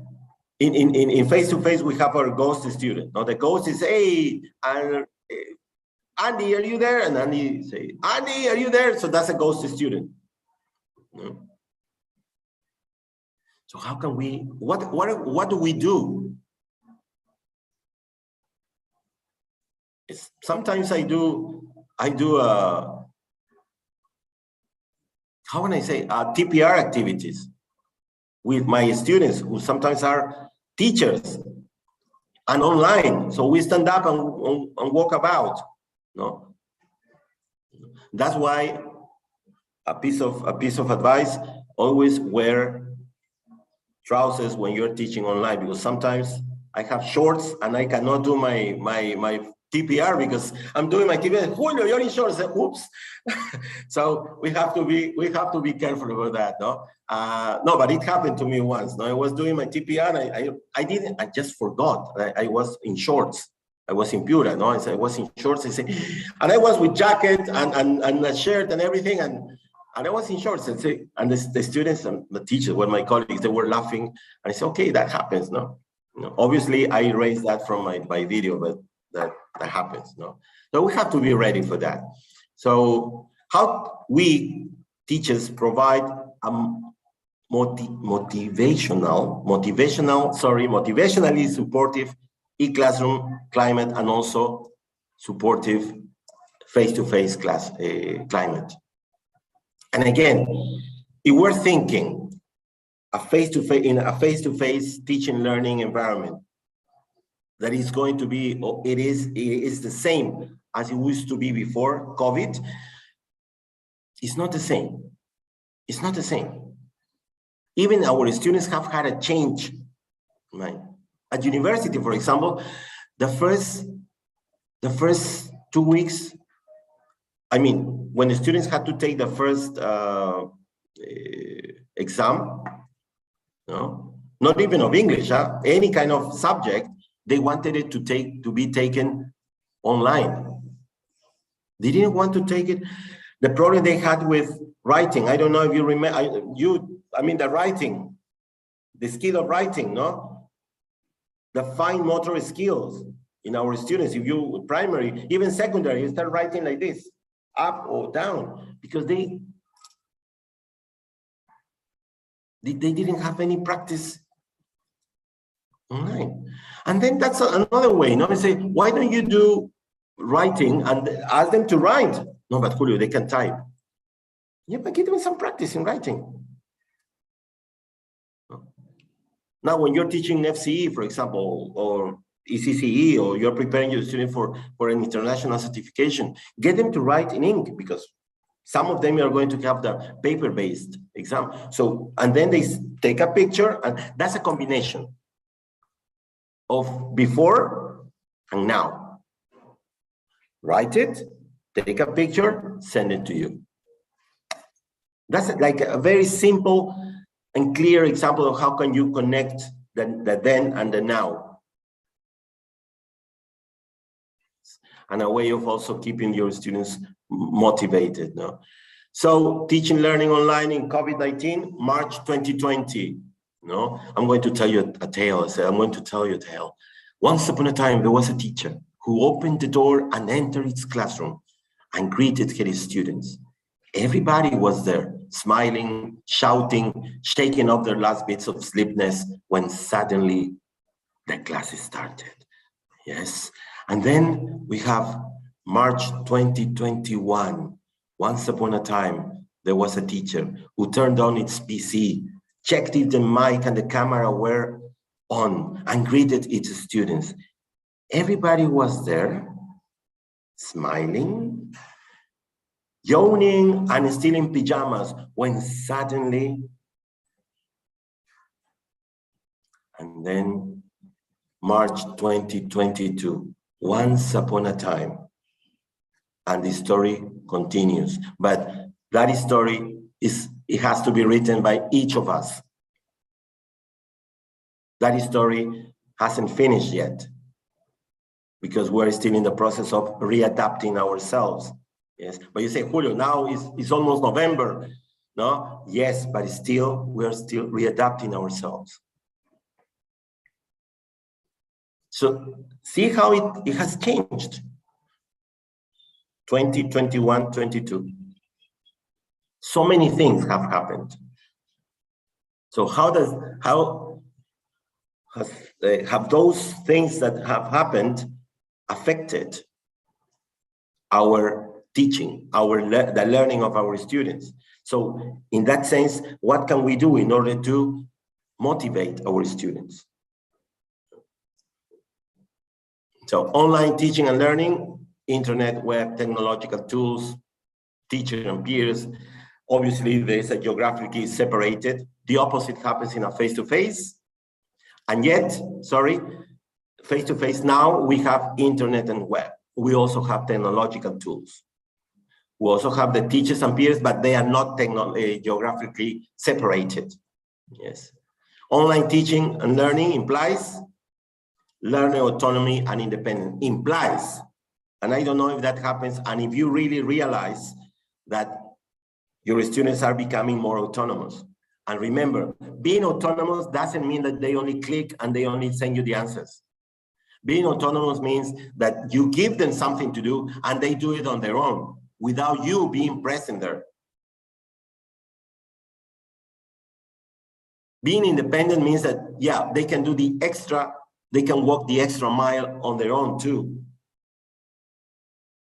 If they have to do some extra exercises, motivate them to do it, to do those exercises, not because you tell them to do so, not to tell them to do, but because they need it. Create that. How can you do it, Julio? How can we? Well, sometimes nowadays the ebooks, they have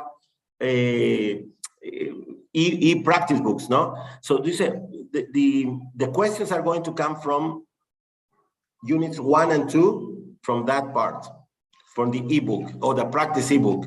So if they don't want to do it, okay. But if they want to pass your course, they know that they need to do the activities.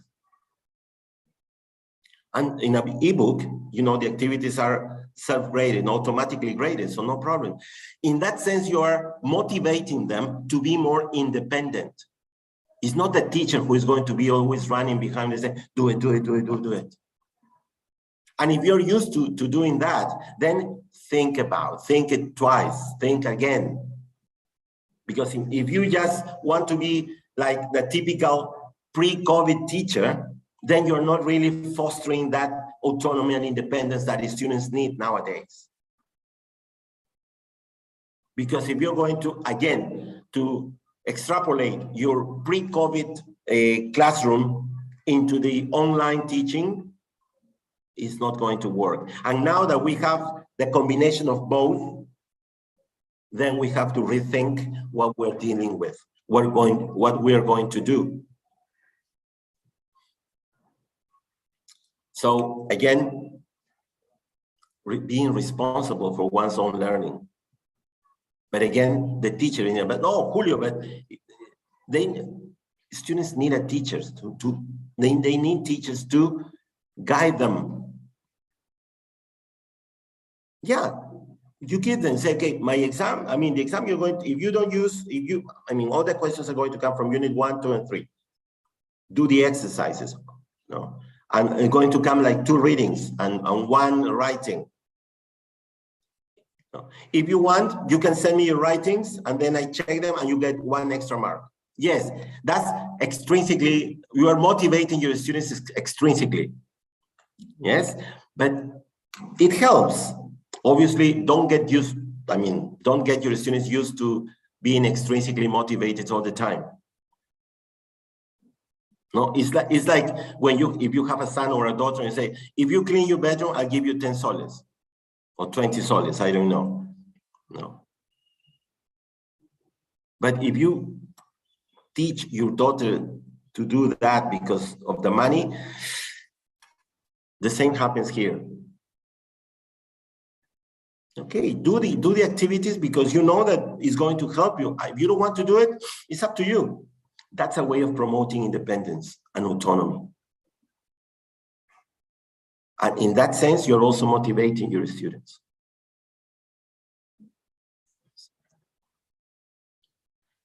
Development of collaborative skills. Collaborative skills. More learning control, but within a better teacher-student effective dialogue. Yes. So what does that mean? Yes. That, yes, you create activities in which they have to collaborate. They have to present a research work. I'm talking about from primary to secondary and even higher, university students. So the teacher is the one that is going to be overseeing that process. Who does what? You're going to create a healthy food. Okay, healthy food is a topic. What are you going to do? You're going to create your own recipe related to healthy food. Pay attention to the idea of healthy food. Then they become like groups of 3 or groups of 4. Okay, healthy food. You have done all the things. You have given the grammar related to that. You have given the lexis related to that. And then collaborative skills. Now you are going to create your own recipe, unique, related to healthy food. Tell me that's something that is going to help your students, and you are motivating them to get together with your peers. Think about that's interesting. No, what can I invent? But teacher, I don't know how to cook. Use whatever we've done in class. That's independence. You guide them. You don't give them the answers. You guide them. You say, look, remember what we did in class about the salad recipe, about when they use the difference between eating a lot of fish or eating a lot of food, chicken or eating a lot of meat. No, just guide them and then get them to work. And we say collaborative. Yeah, you can think of group work. Definitely, there has to be some group work, but they have to collaborate with one another. Yes. Being persistent, having effective time management skills. Being persistent is like, do not despair. As a teacher, we shouldn't despair and say, no, these students are, no, I cannot take them anymore. No, it's November already. So in December, please, I talk to my coordinator and say, no, please, Jesus, don't give me that group anymore, please. No, because, so having effective time management skills, online or face-to-face, it doesn't matter. But don't just let them, nowadays, the span of attention of our students is very short. So you can divide one activity into chunks. A big activity or a big task, divide it into chunks. If you know that it's going to take 15 minutes, divide in 5-minute chunks. You do the first part, connect, participate, all right, now do something that to relax them, and then go with the second chunk of the task. because you're paying attention to the span of attention of your students, which nowadays is shorter, because everything they want it like, and that is because of the technology. All the information is at the click of your finger. Yeah. So think about that. Improving one's technical skills, definitely. To use whatever you want to use from the e-tools that you have at hand. Starting from the Kahoot, everybody uses Kahoot nowadays, okay. Now everybody knows how to use Kahoot. Like the students, okay, now Playlet, okay, go for Playlet. Like preparing a Google Meet, okay, that's it. Now, if you're working face-to-face, okay, can I use Playlet in a face-to-face? Okay, now for next class, please, you're allowed to bring your mobile phones if you're teaching secondary. I don't know if your school allows it, but maybe just for today or for tomorrow, okay? And if it doesn't allow it, okay, work from home as homework, okay? We're going to get together at 5 o'clock, and I'm going to send you Kahoot as a sort of review exam or a review test, okay? Do it, but it's going to be from 5 till 5:30, not anymore. You have to send me. So that's also motivating them to be paying attention to what you do in class, either face-to-face or online, and then they know they're going to use it. That learning is going to be used to do this short test. And they're going to use their mobile phones. And they're going to get the results immediately. So you're adapting also to the way our students are now. Yes. Interaction. How do you deal with your interaction? No, everybody knows. No, student teacher. Now we have to think about the students' content. The connection between students, the famous breakout rooms. No, but what else can you do now if it's face to face? Students, and also the students' interface. So many things to do there. Yes.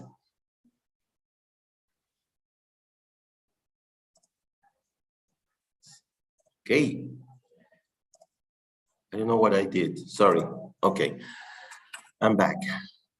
So I think, Millie, we're just on the verge of the time. Okay, class, I'm going to stop here. I'm sorry. I still have lots of things to talk about, but this is, I hope I have given you an idea of what the importance of motivation. We already know that motivation is important, but what can we do in order to foster that motivation of students? And the main idea that motivation is not exactly the same as engagement. Motivation is the umbrella, engagement is just part of that umbrella. Yes. Is it as important as motivation? I mean, engagement, yes, it is. But remember, motivation is long-term, engagement is short-term. Yes. So thank you very much for your attention. Millie, back to you. Thank you, Teacher Julio. But actually, we have some questions.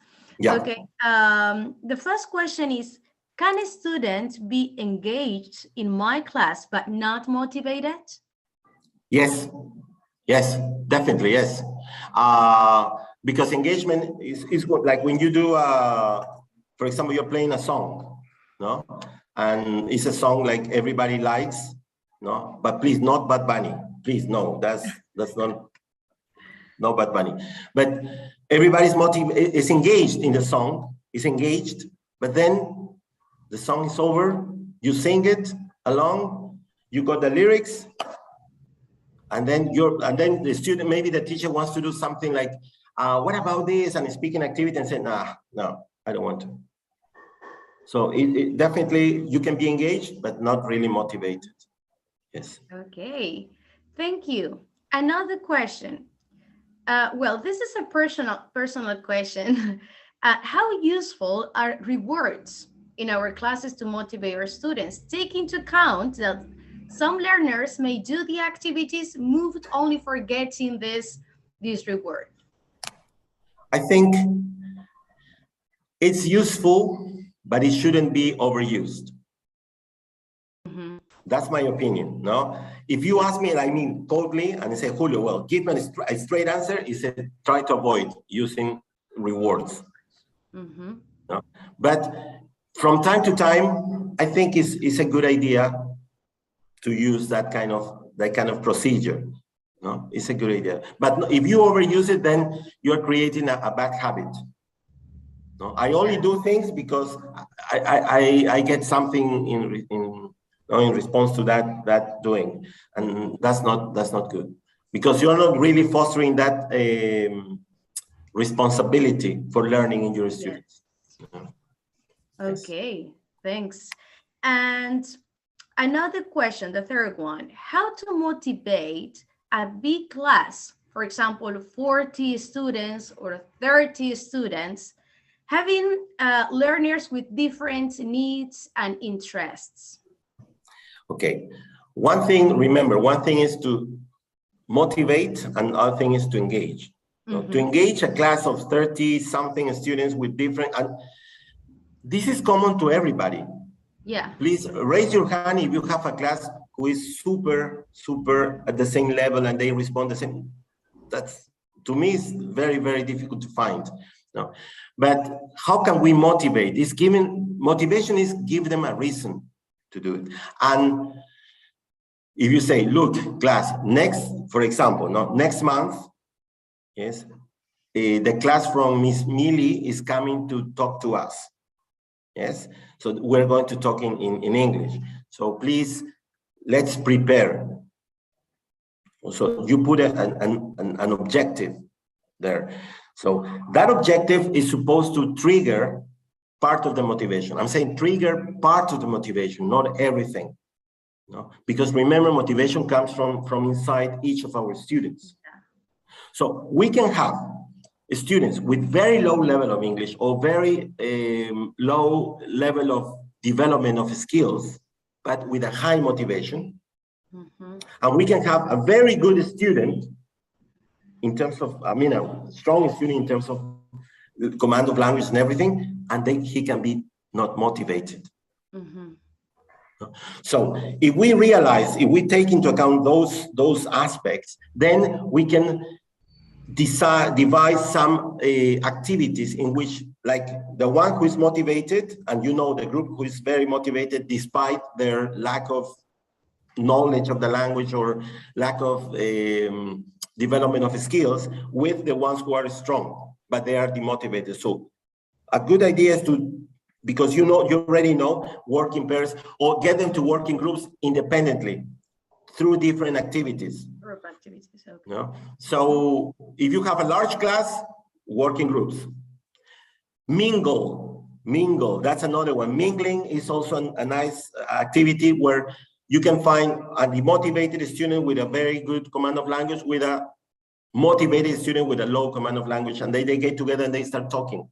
And believe me, it works because they can, how can I say, they can really see that they can take advantage in a good way from one another or from each other. No? So the big challenge is trying to get our students have this strong desire to learn, right? Yes. And that's why I said that motivation, it doesn't happen like with a snap of the finger. No, it's a process. It's a process. It's a process. And that's why a teacher is necessary there, either face-to-face or online, because we need to guide them. No? And that's little by little. And that's why I always say, tell your students that despite being obvious, what I'm going to tell you is English is different from Spanish. It's so obvious that nobody says that.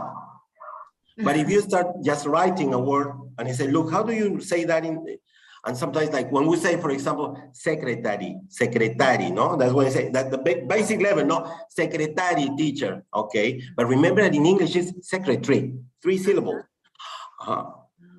That's why English is different from Spanish, no? Or when you start writing like the diphthongs, no? With EA, no? And then you know that EA, like, it has one type of pronunciation, but then there are words with EA that they have a different type of pronunciation.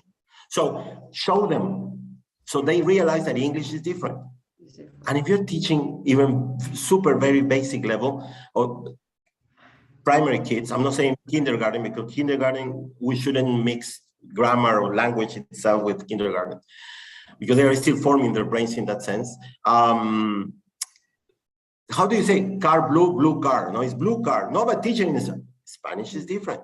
I'm not telling you use translation. I'm just getting them to realize that it's different. I think that's the first step to get them motivated to start learning more and more and more. Yes. Yes, thank you. Thank you, Teacher Julio. Well, we have another question from the audience, and is there a book on motivation you have read, especially in the educational field, that you can recommend us? Yes, there's one, like, I think if I go back to one of the, what is that?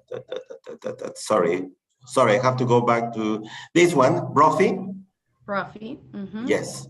Don't remember the exact name of the book, but and also Paris and Turner. These three, for example, I've got them from Google. I Googled it and I got it from internet. There are some materials related to motivation, but Brophy, she has a book and is based on education and motivation. So that's a good one. Okay. Well, it was such a useful and very interesting presentation, Teacher Julio. Thanks a lot for taking part in this great event. Thank you so much. Thank you, my dear friends. Thank you. Okay, now it's time to continue with our second workshop, Enhancing Formative Assessment by Using Technology, by Carla Rivas. This workshop will explore how to adopt a learner-centered approach in online English teaching by combining some theory with practical examples from the virtual classroom. We will consider a number of techniques and practices. Can you hear me? Hello? Yes, we can. Okay, thank you. Combining some theory with practical examples from the virtual classroom, we will consider a number of techniques and activities that EFL teacher can employ to increase both the participation and the engagement of their students in a distant learning environment. Mrs. Rivas holds a degree in education from Universidad Nacional Pedro Ruiz Gallo, specialized in foreign languages, holds a certificate of competency in English of Michigan University, the Cambridge First Certificate in English, the Certificates of Teaching Knowledge Test, TKT, ample teaching experience in bilingual subjects such as ICT, science, and global perspectives as well. She has specialized in teaching adult learners and adults for international Cambridge examinations, Cambridge Speaking Examiner, Google Trader, and possesses a number of different technology certifications. Currently, she's the nursery and primary foreign language advisor at San Agustin Chiclayo School. Welcome, Mrs. Rivas. Hello.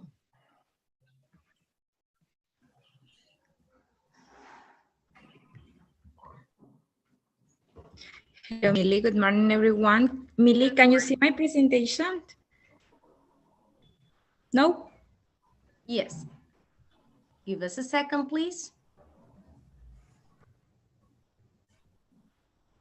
Wait. Okay, we cannot see anything. Are you sharing your screen? Give me a moment, please.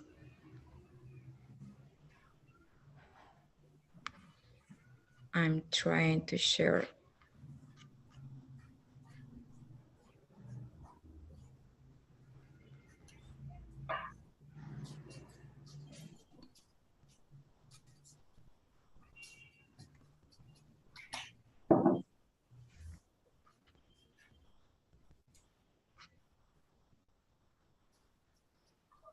Okay, can you see it? Yep, it's loading. Yes. Yes. Thank you, Miss Carla. Okay. Good morning, everyone. My name is Carla Rivas, and I want to thank you for attending this workshop, Enhancing Formative Assessment by Using Technology. Well, some of my badges.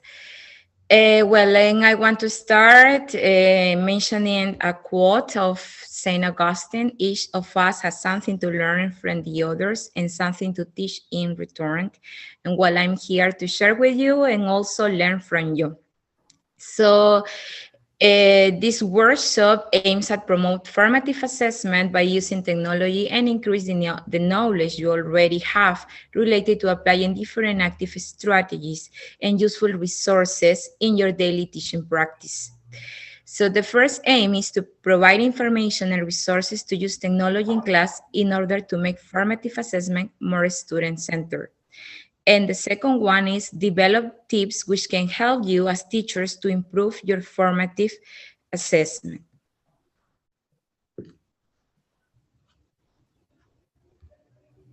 So first of all, I want to start, okay, I'm going to give you a link to go to Menti. Everybody, please.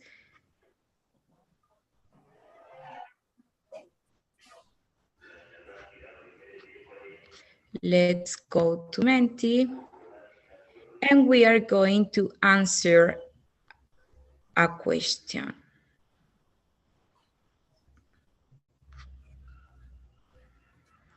Okay, the code is there too.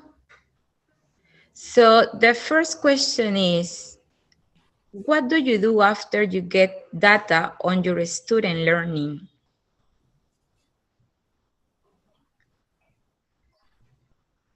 Some people, some teachers said here, adjust your planning, okay? Get students to reflect on their own progress. Okay, some avoiding now.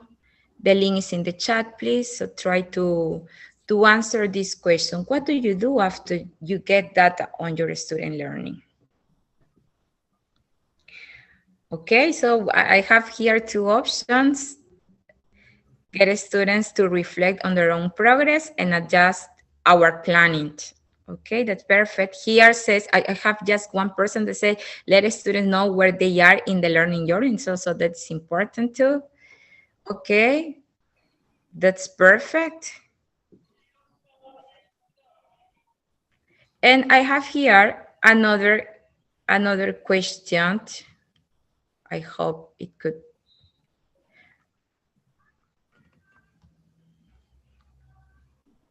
Okay, so let's see. One more. How would you describe formative assessment in one word, just one word? How would you describe formative assessment? We are teachers, yes, and we use formative assessment every day. So let's describe. How would you describe formative assessment in one word? Just one word.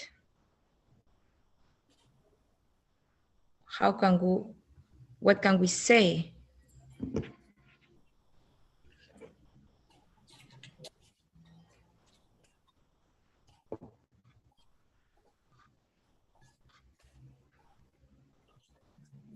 Let's see the presentation. Okay, process, consolidation, tailored process, training. Just one word. How can we describe formative assessment? Feedback. Oh, here we have a key concept. Meaningful. Okay. Summarizing.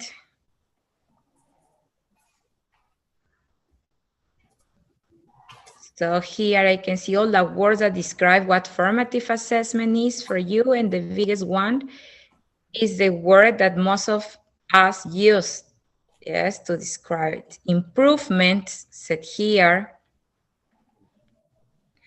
Only 12 is 12, okay, 13 here, so one more. Process, critical thinking.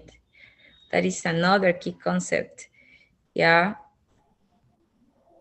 Okay. So let's continue trying just to describe just one word, something that you think it's important related to formative assessment. Meaningful, creative, okay, consolidation.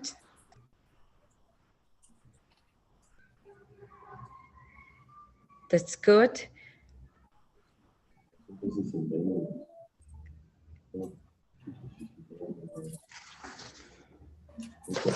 Okay. Who else? No more? No more, no more students participating? Feedback, another, say here, positivism. That's good, okay? Development.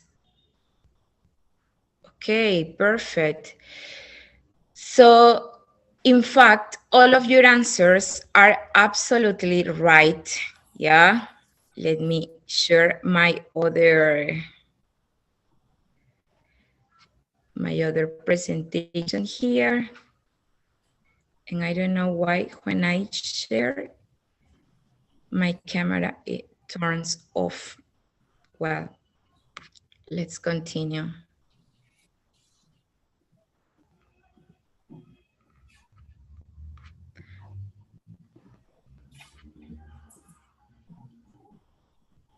Okay. So based on my experience through formative assessment, teachers not only check student understanding and get valuable data on student learning, but also use that data to modify instructions. When teachers know what students know or don't know, they can adjust to meet students right at their level. The best formative assessment tools also help us self-reflect and assess, figuring out what they are and where they need to go as learners. So formative assessment, check the student understanding, get data on the student learning. So it's important to get that information. We as teachers, we need to know where they are and what they need to improve. Use that data to modify instruction. Yes, we cannot say, okay, they didn't learn this and I continue with my class. No, I have to use the data to say, okay, I have to replant my lesson and I can change the activities, even the methodology, so they can achieve the goals, the learning goals. Yes, help students self-reflect and assess. That's important, yes, and adjust to meet students right at their level. So how to use formative assessment effectively?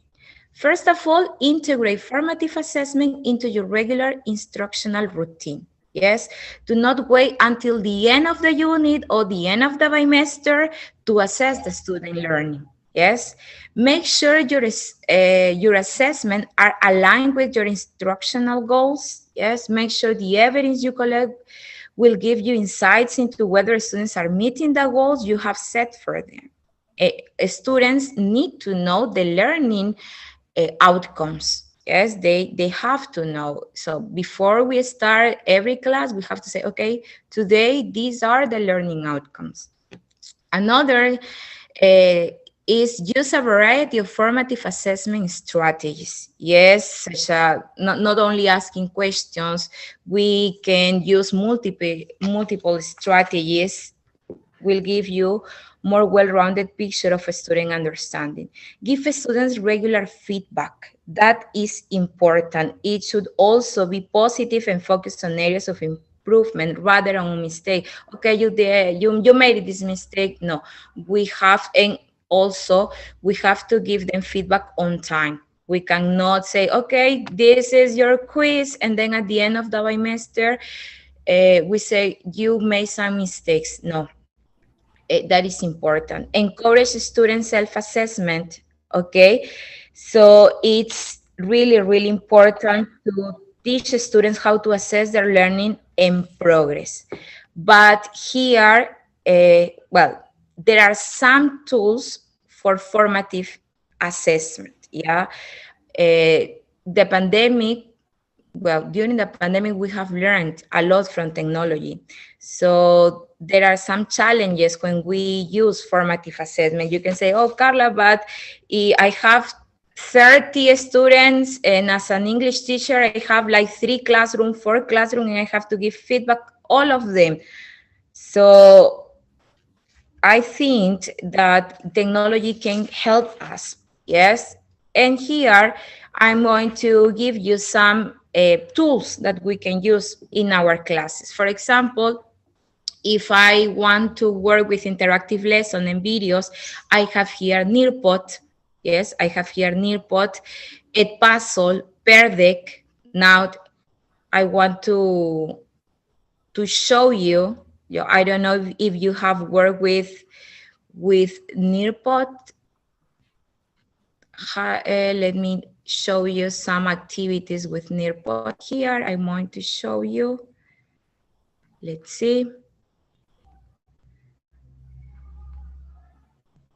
I'm going to send you a link. So you are going to go to Nearpod and see how can we work with our students. Yes.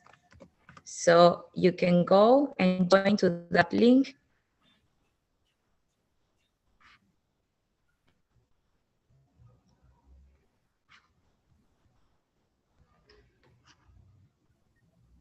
Okay, this is a time to climb activity, for example, and I choose here the setting.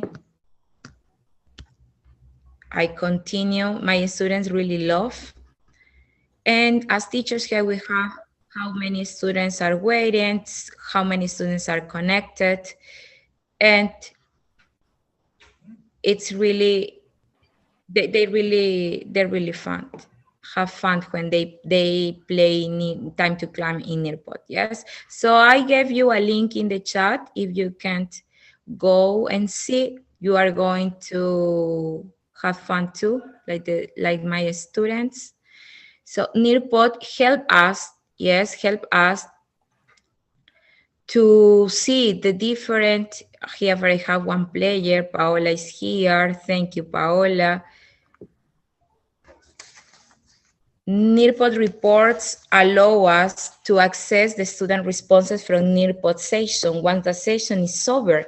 Yes, I have another student here, and it's important, yes, because these reports, we can download it as PDF and give feedback to our students. Yes, we can give feedback to them. I have one more. Andrea is here. With your reports, you will be able to give feedback during or after classes, so you can monitor your learners' work in progress. Yeah, Geraldine, I have 6 students connected. Andy is here. Nicole as well. Angela. So let's start the game. Clara is here as well. Let's start the game so you can see how Nearpod works, okay? Here I have a leaderboard. The questions that I can give them, yes.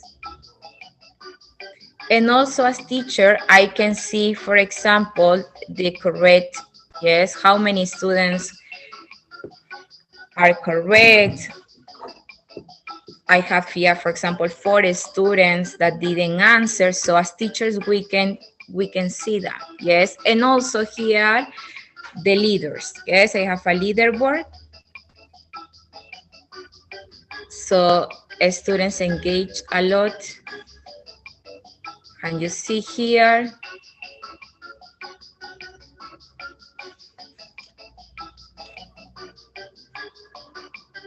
So this is one of the activities that you can create with Nearpod, yes.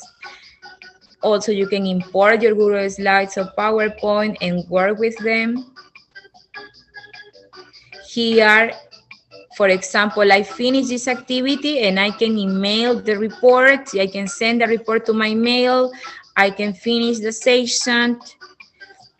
I can add another activity. For example, a question, an open question. They can draw, they can answer question true or false. Yes. So I'm going to end the session to see the reports. Yes, to see the reports. What happened, Carla, when I finish Nearpod? Yes, here you have, for example, this is the library, and here you have the reports of your session. This is, for example, just the session that we have finished. And the students, I had 18 students, okay? And I click here. So you have the report, yes? And with those reports, you can give feedback to your students. Here I have Andrea, Andy, and I can see the questions. This is the summary. Here we have for each activity, if they were correct, the points they got, and if also I have the students. Yes, this is, for example, one student, another student, and also I can see, yes, I can see all they, if they were correct, what they need to improve, and also I can give feedback. So this is Nearpod. Yes, this is Nearpod. I don't know if you have used it before. Yes, students love Nearpod. Sometimes, well, it's because of the internet. Yeah, it's a teacher. Yeah, it's not loading. Yeah, you have to wait. You have to wait. Also, this is Nearpod, and also the reports. You can use it. Well, another app that I want to share with you is Pear Deck. I'm going to give you the link here. Students love Pear Deck as well. Give me a moment. I'm trying to, the internet is not working well here. So with Pear Deck also, you can give feedback to your students. You can use exit tickets, and also they can draw. Yes, give me, here we have the link. And as teachers also, we have reports we can work with. Let's see, PowerPoint or Google Slides. Okay, so I'm going to send the link here. Pear Deck, if you want to join to the session.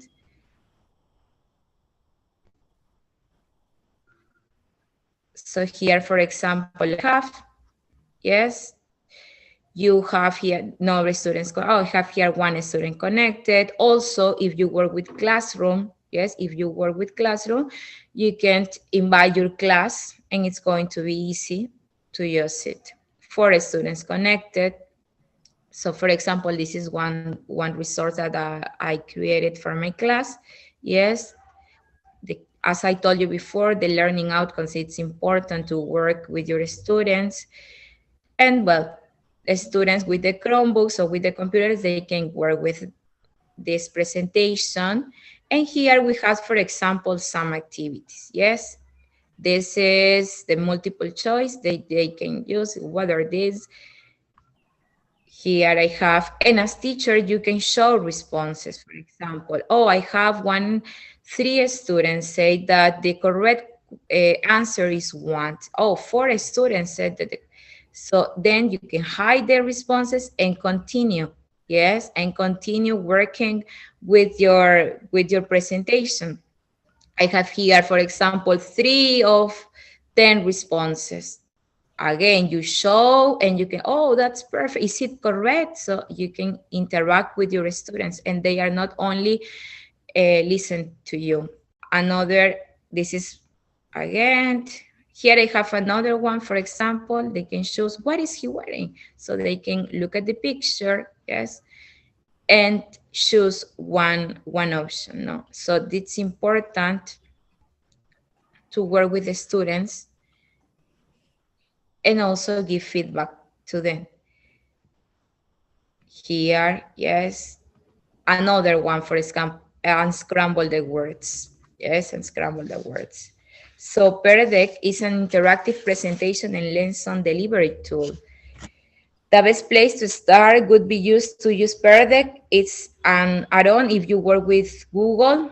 That is going to be perfect. Here, for example, I have 4 responses. You show and say jacket. Oh, that's, or maybe there is a mistake. Oh, is it correct? No. And some students even erase and write the correct answer. Yeah.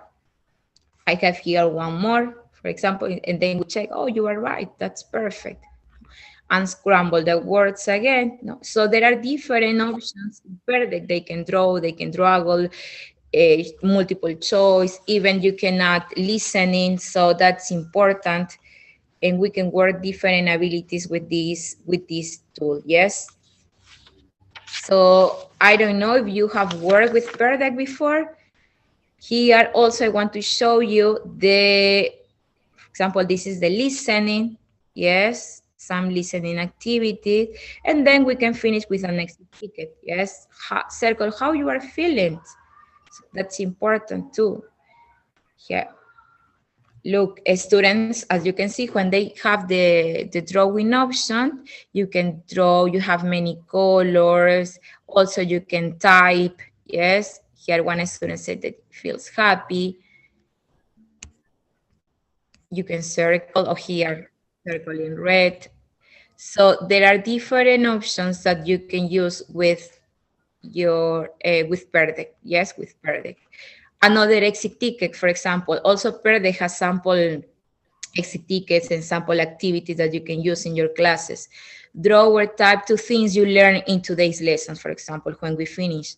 So it's important to use this data when we finish and we reflect on our classes.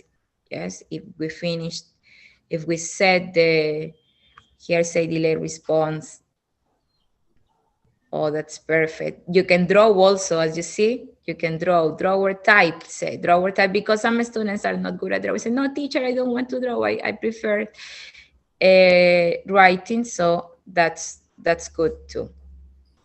Clothes, yes, clothes. So we can use different activities with this, okay, with Perdeck. So let me finish. And I have another one that I want to here. Let me see. And maybe you know them. That is quizzes. Yes. I gave you a link in the chat so you can join this. So quizzes, I really love. Also, there is a certification you can get if you trained a course. And I have P. Mary, Mulberry Malcolm, Lenti Pimernel. So here that is important that quizzes has name factory and the students love it, yes, because here I don't have the real names. They have nicknames. 6 students here, lemongrass is here. And there are different options that I can use and I can do with quizzes, yes. I can have interactive lessons. I can import Google Slides. I can use with WordWall if you use WordWall. So I'm going to, I have here a strawberry, chia. So let's start to show you that's something I really love. And I prefer quizzes here, for example, the students, you can see, yes. Here also, I have the live whiteboard. If you want to use it, spin the roulette also. Some students, for example, you can see who didn't answer the question yet. Lemongrass, for example, here in strawberry.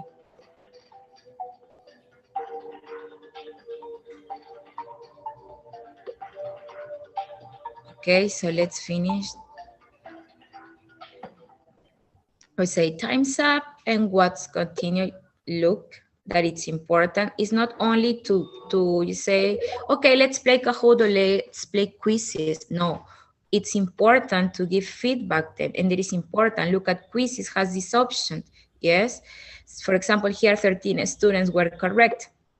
So that's important. Here you can see the participants, okay?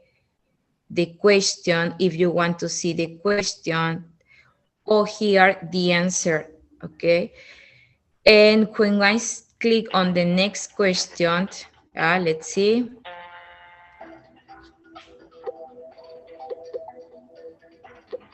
You can give feedback to them.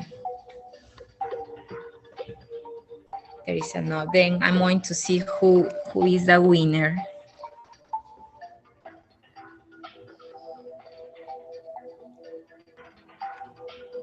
So quizzes has evolved from a simple quiz game into a teacher and a student-friendly learning platform that integrates sophisticated quizzes into a slide-based learning experience. Yes, you can add videos, audios, they can draw, they can answer you by recording an audio. So well, I really love this tool. And as I told you before, it's not like say, okay, let's play Kahoot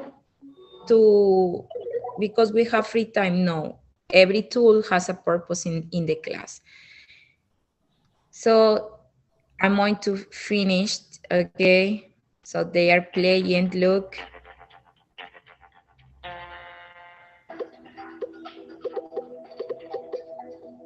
And you can work with your students, yes, and even the students who are shy, they participate, yeah, in class. I'm going to finish because of the time, the question. So also quizzes has an option to download the reports. I have here the leaderboard, for example, and I want to finish this.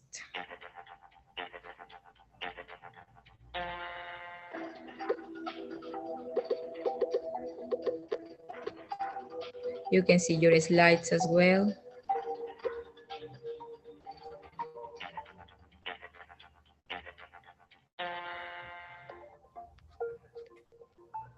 This is another type of question that quizzes has.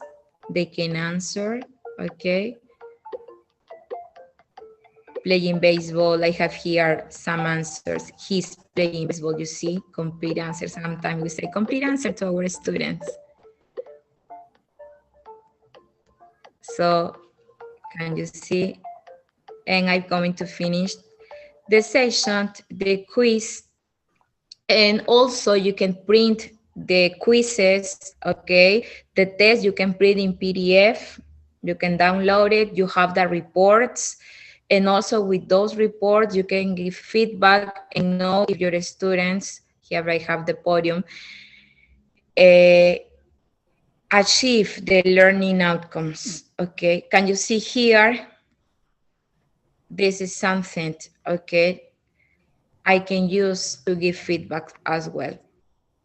So this is another tool that we can use, that is quizzes, okay, that is quizzes. Let me stop sharing. And here I have a new one that I want to share with you, and it's formative, okay? This is another tool that help us to give feedback, okay? We can import our slides, okay? Even documents or PDFs and here we can add questions. Look, for example, I can add an answer, different I can answer audios, drag and drop. They can answer different questions. Even if you work with maths, you have the option too. They can order, okay, short answer, true or false. They can answer you the question through a video. So we have different options too, and this is formative. Okay, this is formative. It's really easy to use. Also, there is a course if you want to get a certification. You want to certificate on this app, you can do it. They can match, for example. So this is another, okay, another app that I really love, and we can use in our classes to give feedback. Yes, I don't know if you have used it before.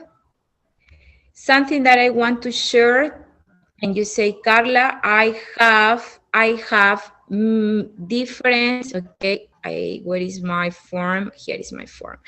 Carla, I have many students, and I can give feedback. Look, there is a tool that it's called Mode. I don't know if you have used it here. Look at this. That is Mode, and you can here in the Chrome Web Store find and you install Mode. What can I do with Mode? I can record. If I click here, for example, in my Google form, I start recording, so I can use for listening, but also I can use it to give feedback. I work, for example, with Mode in Classroom. I use Classroom, and when I want to say, okay, that's perfect, maybe you need to improve this, I don't need to type my feedback. I only click here and I start recording my feedback. So this is Mode, okay. Only we use this extension with Google Workspace, so we can work with Google Forms, with Docs, even with Gmail. So also in Classroom, okay. So if you don't want to type the instruction, or maybe you want to type, but also you want to record the instructions, so I suggest you to use Mode. Yes, I don't know if you work with them. So here, as you can see, I have here click to record, and I click on the letter M and I start recording. As you can see, it's really easy to use it. In Classroom also, I give my comments there, and Mode, we have translation, okay, and transcription features that can also help teachers to communicate with multilingual students. So I suggest you to use Mode as well. Here I'm going to type and say Mode, and the other is formative. Yes, formative. If you want to take notes. Another app that I want to share with you is Mentimeter. I don't know if you have used Mentimeter. I want to share my screen here. I'm not zoomed over, so I'm trying to. Okay, that's perfect. This is Mentimeter, okay, where you can work with different types of questions. You have word cloud, multiple choice, open-ended, scale, ranking, questions and answer. And I use it here before we start with the presentation, and also students. Yes, you can give your answers, and you don't need to wait, say just one student or two students. No, everybody can participate here. So this is another way to to give feedback as well, and to engage our students in our classes. Yes, in our classes. But here, well, and finally, I want to share with you another one that it's Edpuzzle. Okay, Edpuzzle is a platform where you can work with video quizzes. I'm on the screen here, and you have here. You can upload your own videos, or you can search. Okay, for example, I'm going to search one, and you have different video quizzes that you can attach to your students, give the students as homework, or maybe as if you are working with flipped classroom, it works well. For example, if I click here in this video, I can copy and edit. Yes, there are different multiple choices. For example, if I want to edit this video, I have here, can you see, multiple choice question, and the video stops and the students can answer. So this is another tool that we can use. Also Edpuzzle give us reports. Yes, in the dashboard here you can see the reports that you can use. And something, well, I want to share also is the Google Workspace. Yes, Google Workspace. Students in Google Workspace can't work together. Give me a moment, I'm trying to find this to see. Google has different presentations, Google Docs, the Drive, so students can work together, and you as teachers can give the students comments. So I'm going to open here a document. I have slides, even in slides, you can give comments.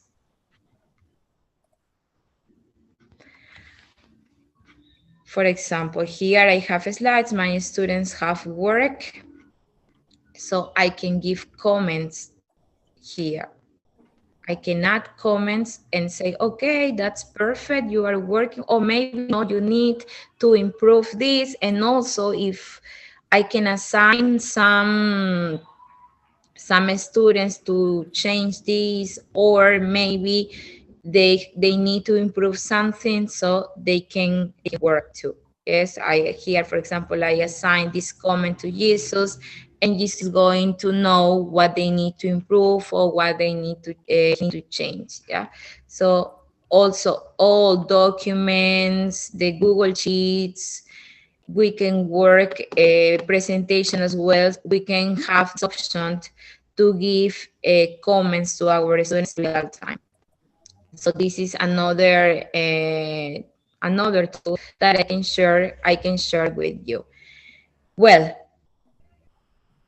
you know, if you have another tool that you use every day, another tool for formative assessment, let me know in the chat. You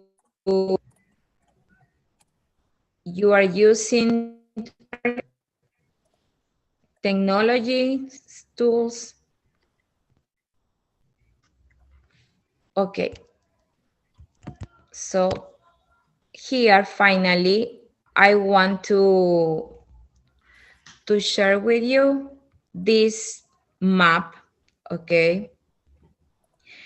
And I want to ask you, what can you see here in this map? What can you see?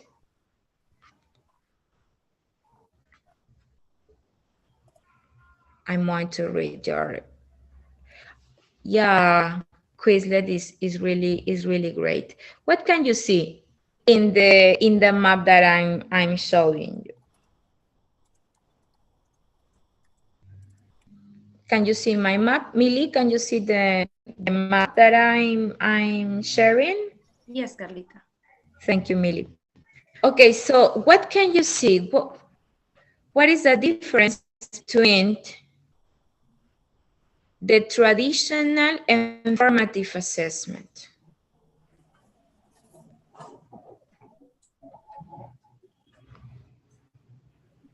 You can type your comments in the chat if you prefer.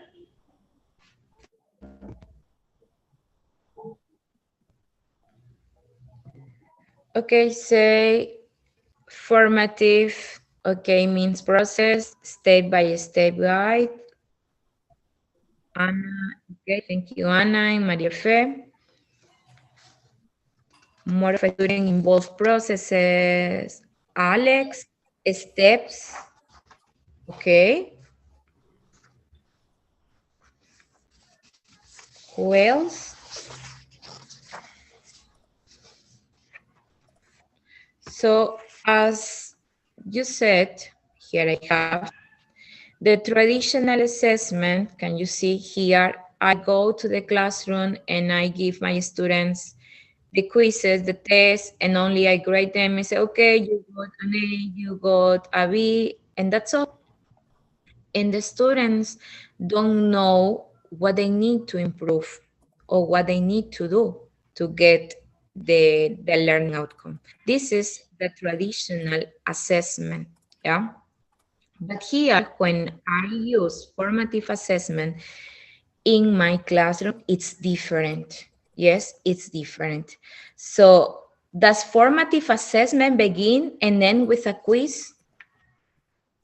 I ask you this question. Okay, Carla, perfect. I use quizzes and I use Kahoot, and my students say, oh, I love it. We are going to play it. But does formative assessment begin and end with a quiz? What do you think? If I use quizzes and I play Kahoot, I'm using formative assessment?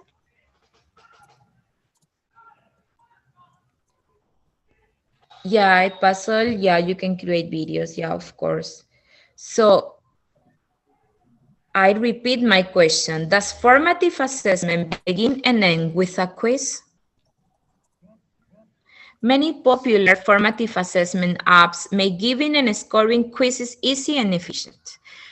Kahoot, I use quizzes. Okay, that's perfect. But they also give teacher great feedback on learning and instruction.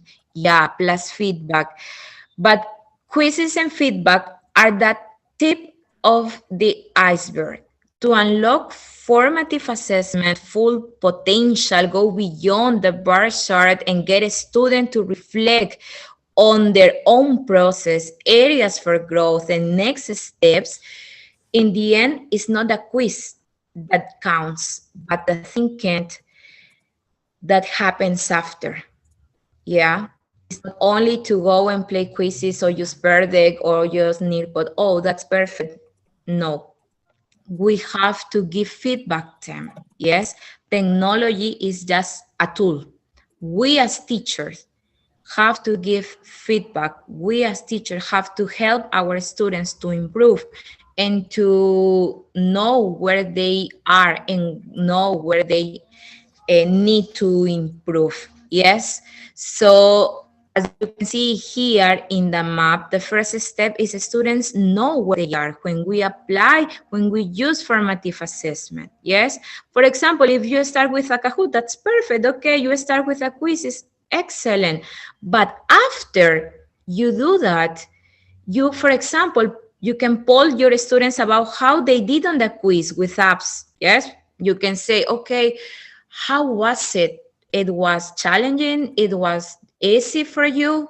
Maybe it was difficult.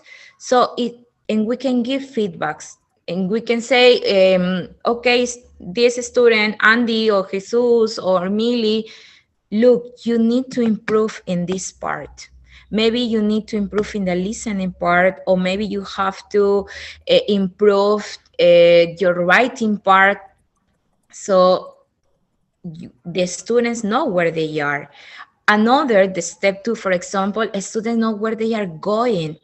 Yes, and here there is another, for example, tool that I recommend you to use is that is Socrative. Yes, you can, the students can reflect on how they did and what's next. Okay, I need to improve my writing, yeah, but what is next? What am I going to do to improve my writing? So the students reflect on that. And then, for example, the step 3, students know how to go, how to get there. Yes, and formative, you can use formative. Yes, students' questions drive learning forward with apps like formative. There are more tools, but formative is an example.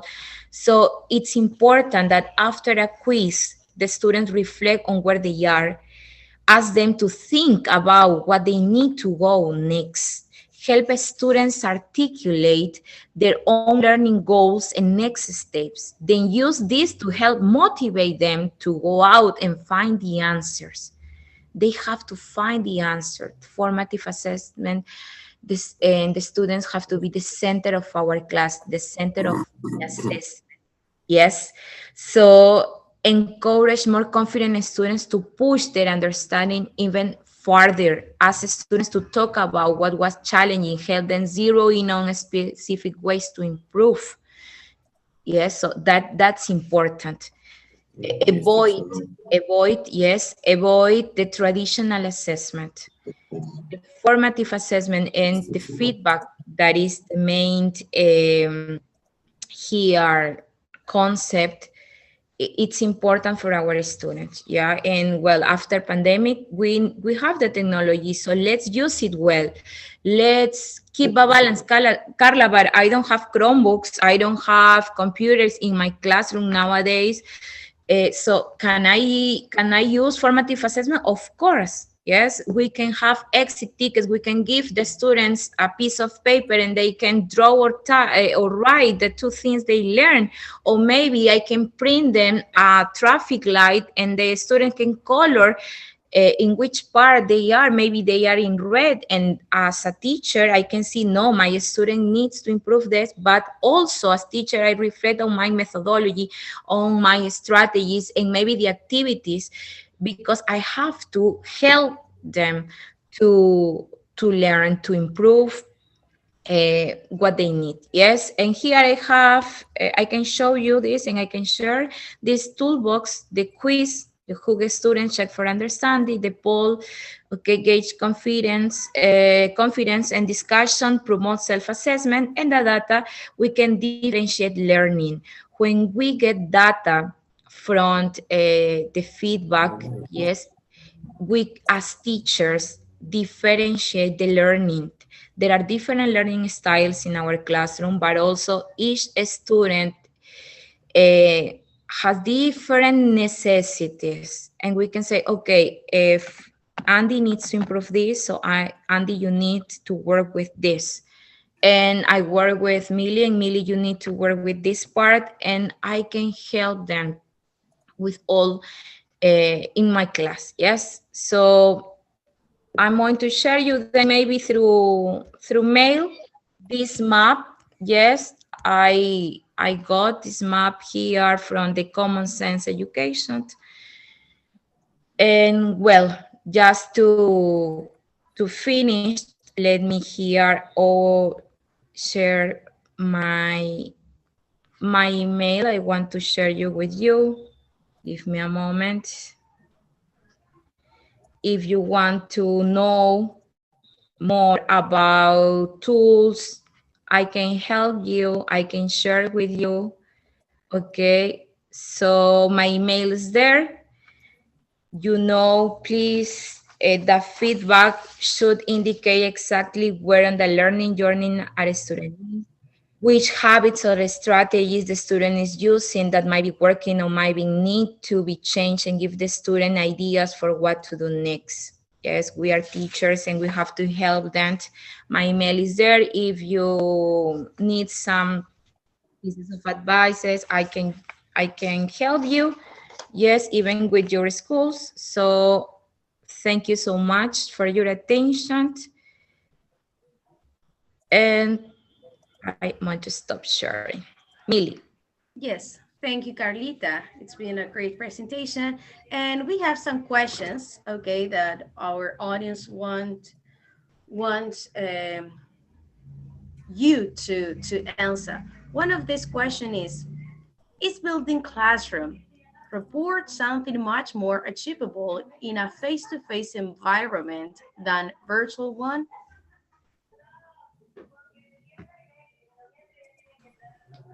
Millie, I have some internet connection problems. I cannot hear you well. Can you repeat, please? Yes. Is building classroom report or connection something more achievable in a face-to-face environment than virtual one?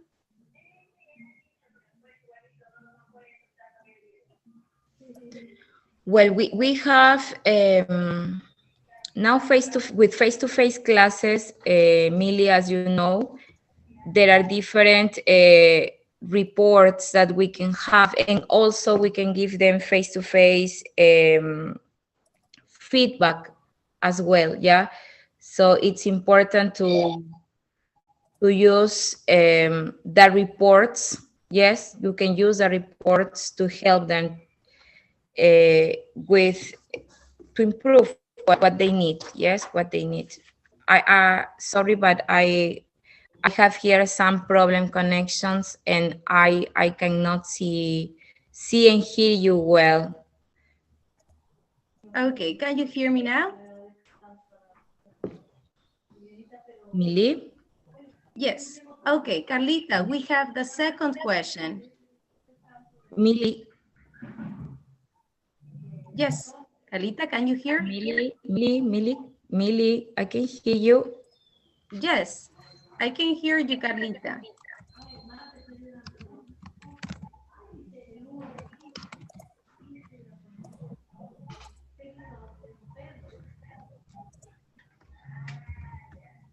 Okay, I'm going to share the questions through the chat, okay? The second question is, how does technology empower students to manage their own learning?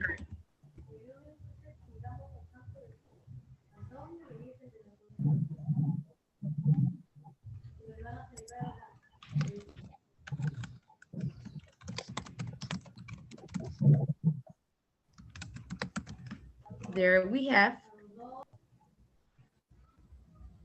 Millie, can you listen to me? Yes. How does I'm trying to read.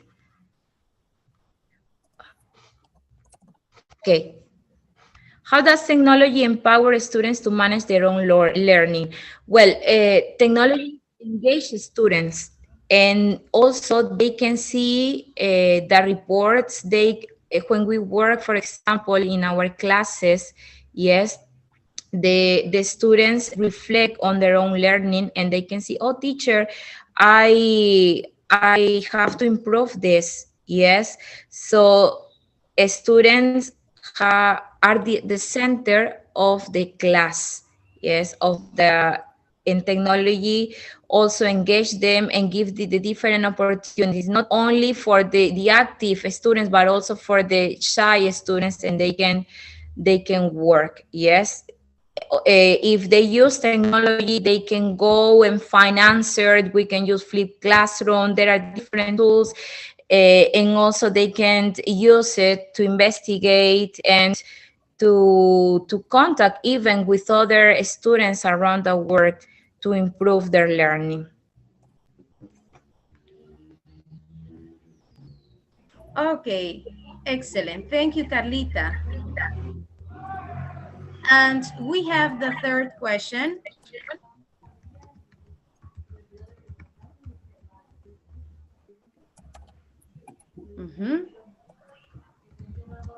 How can we keep our students safe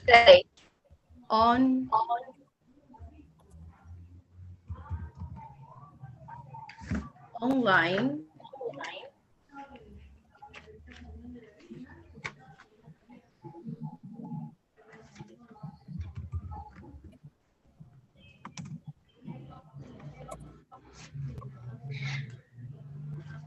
Well, something that is really important, Millie, is the digital citizenship.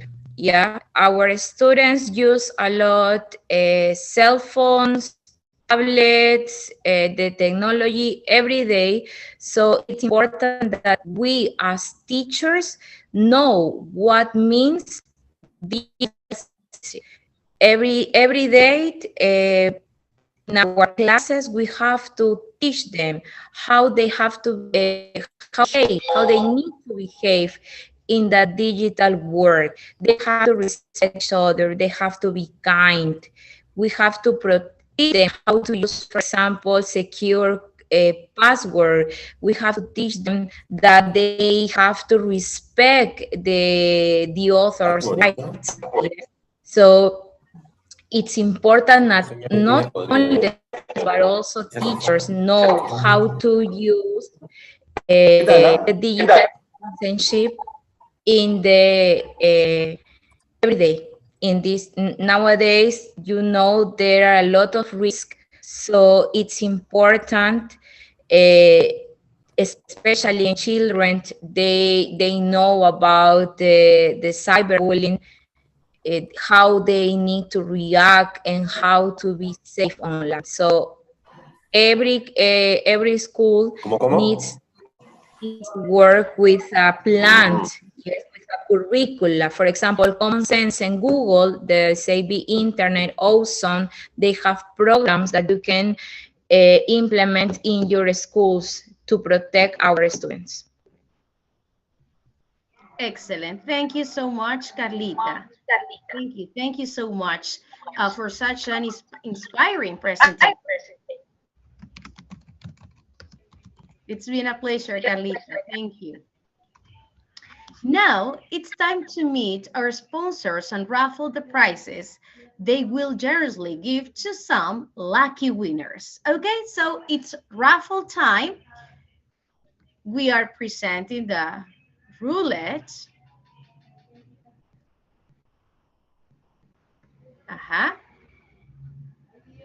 Okay. Excellent. Okay. So we want to thank, as I said before, our sponsors, SBS and Vicens Vives, for making this event possible. Now, we will watch a short video from one of our sponsors. Have we got the video ready? Or we will continue with the raffle. En SBS, Librería Internacional, estamos comprometidos con la educación y la difusión de la cultura a través de materiales físicos y digitales. Somos una de las cadenas más grandes de Sudamérica, orientada a producir y distribuir libros de idiomas, académicos y de interés general, así como bibliografía clásica e imprescindible. Hemos consolidado nuestra presencia en Perú con librerías ubicadas estratégicamente en los departamentos de Lima, Cusco, Arequipa, Trujillo, Piura, Chiclayo, Iquitos y Huancayo. Además de una librería online, donde presentamos una gran variedad de títulos que podrás recibir desde la comodidad de tu hogar, gracias a nuestro servicio de delivery a nivel nacional. SBS Librería Internacional.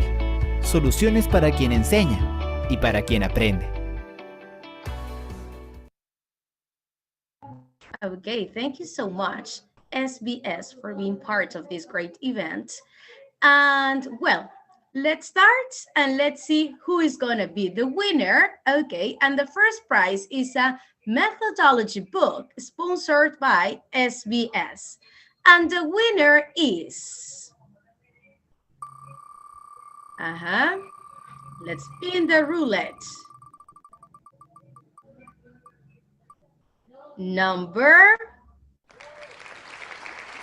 75. Okay, we are checking. Who's number 75? 75, give me a second, we're checking. Okay, and we have a winner. Yes, so the winner is Juan José Muñoz, the teacher Juan José Muñoz. He's a teacher at Colegio San Agustín, Chiclayo. Congratulations, teacher Juan José Muñoz. Excellent. Okay, and let's continue with the second prize. Let's spin that roulette.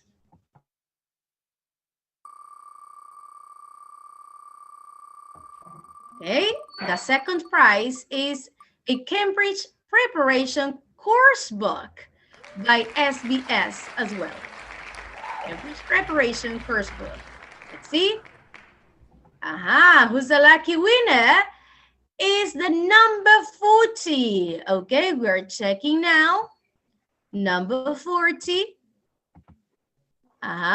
Let's remember that only the teachers here in this event are participating in the raffle. Okay, number 40, we have a lucky winner. Is, okay, Valeria Salcedo. Valeria Salcedo, is she here? Yes? Hi, I'm here. Okay, congratulations, Valeria. Thank you, thank you. Got a Cambridge preparation course book. Thanks by SBS. Thanks, SBS. Okay, there we had the two lucky winners. And now, it's time to continue with our final workshop. Disruptive behavior in class, redefining the teacher's role, by Jesus Salinas. Disruptive behavior is highly regarded as a foremost issue all teachers must face at some point of their professional careers, especially after the lockdown. If not properly trained, teachers may experience trying situations and challenges, which can even lead to the resignation at the workplace. Understanding the problem and being able to identify both different potentially disruptive students and disruptive situations play an important role in our everyday classes. During this presentation, we will identify these elements and analyze the causes, as well as targeting the problem itself. Tailor-made teaching practices aimed at effectively tackling frequent study cases will be presented along with the participants by scaffolding a common framework. Jesus Salinas, MA in Education, TFL, from Universidad de Piura. Cambridge Certificate of Proficiency in English, CPE. Speaking Examiner for Cambridge English Assessment, YLE, and Main Suit. Holds a diploma on teaching students to ask their own questions. Best practices in the question formulation technique by the Faculty of Education of Harvard University, Cambridge, Massachusetts, USA. Freelance consultant for Macmillan Education and has delivered workshops in Peru, Ecuador, and Colombia. Is an IB diploma teacher for English B and Business Management. Official English B examiner for the IBDP. Currently, he's the head of Foreign Languages Department for Colegio San Agustín Chiclayo. Hello, Jesus. Thank you, Millie. Good afternoon. Good afternoon. Thank you very much for such an introduction. I would like to thank all the speakers or the organizational committee that took part today. Especially thank Reggie and Heather. They delivered their first workshop at the plenary, at the beginning of this event from Atlanta, right, in the US. I want to thank Julio Valladares. He's still here in the audience, I think. He's in Lima. Actually, I had the chance of working with him, as he mentioned, in Piura, as University of Piura. We are really glad to be here today. Thank you, Carla, for the tips that you gave us in order to improve our formative assessment in classes, which is really important, right? And thank you, everybody, for coming today, because as I mentioned at the beginning of this event, it is something very plausible to be here on a Saturday, especially when we have not much free time as teachers. Everybody understands that we are always working. It doesn't matter if it is working hours in the school, university, or any center we work. It is important to mention that we have families, we have not much free time, but we are here trying to share experiences and learn a little bit from each other. So the topic that I will be delivering today is disruptive behavior in class, redefining the teacher's role. So when we talk about disruptive behavior, I think it's important to define what disruptive actually is, right, in terms of behavior. And when I just mentioned the fact of redefining the teacher's role, this is aligned to the situation we are currently facing every day, because we know that the teaching setting and context is not the same as before. It's not the same as we had in 2019, right? And now we have new challenges, and there are some certain factors that play important roles in defining our role as a teacher, right? So that's what we're going to talk about today. If you want to ask something, or if you want to comment on something, give an opinion, an idea, feel free to use the chat. Or maybe if I ask you to intervene orally, you can just turn on your microphone to give your an opinion. But at the same time, I'm going to ask you to be careful with the use of microphones, because there were some interruptions before. Maybe sometimes we don't pay attention to that, and that's part of the technology. All right, let me start. Just a minute here. All right.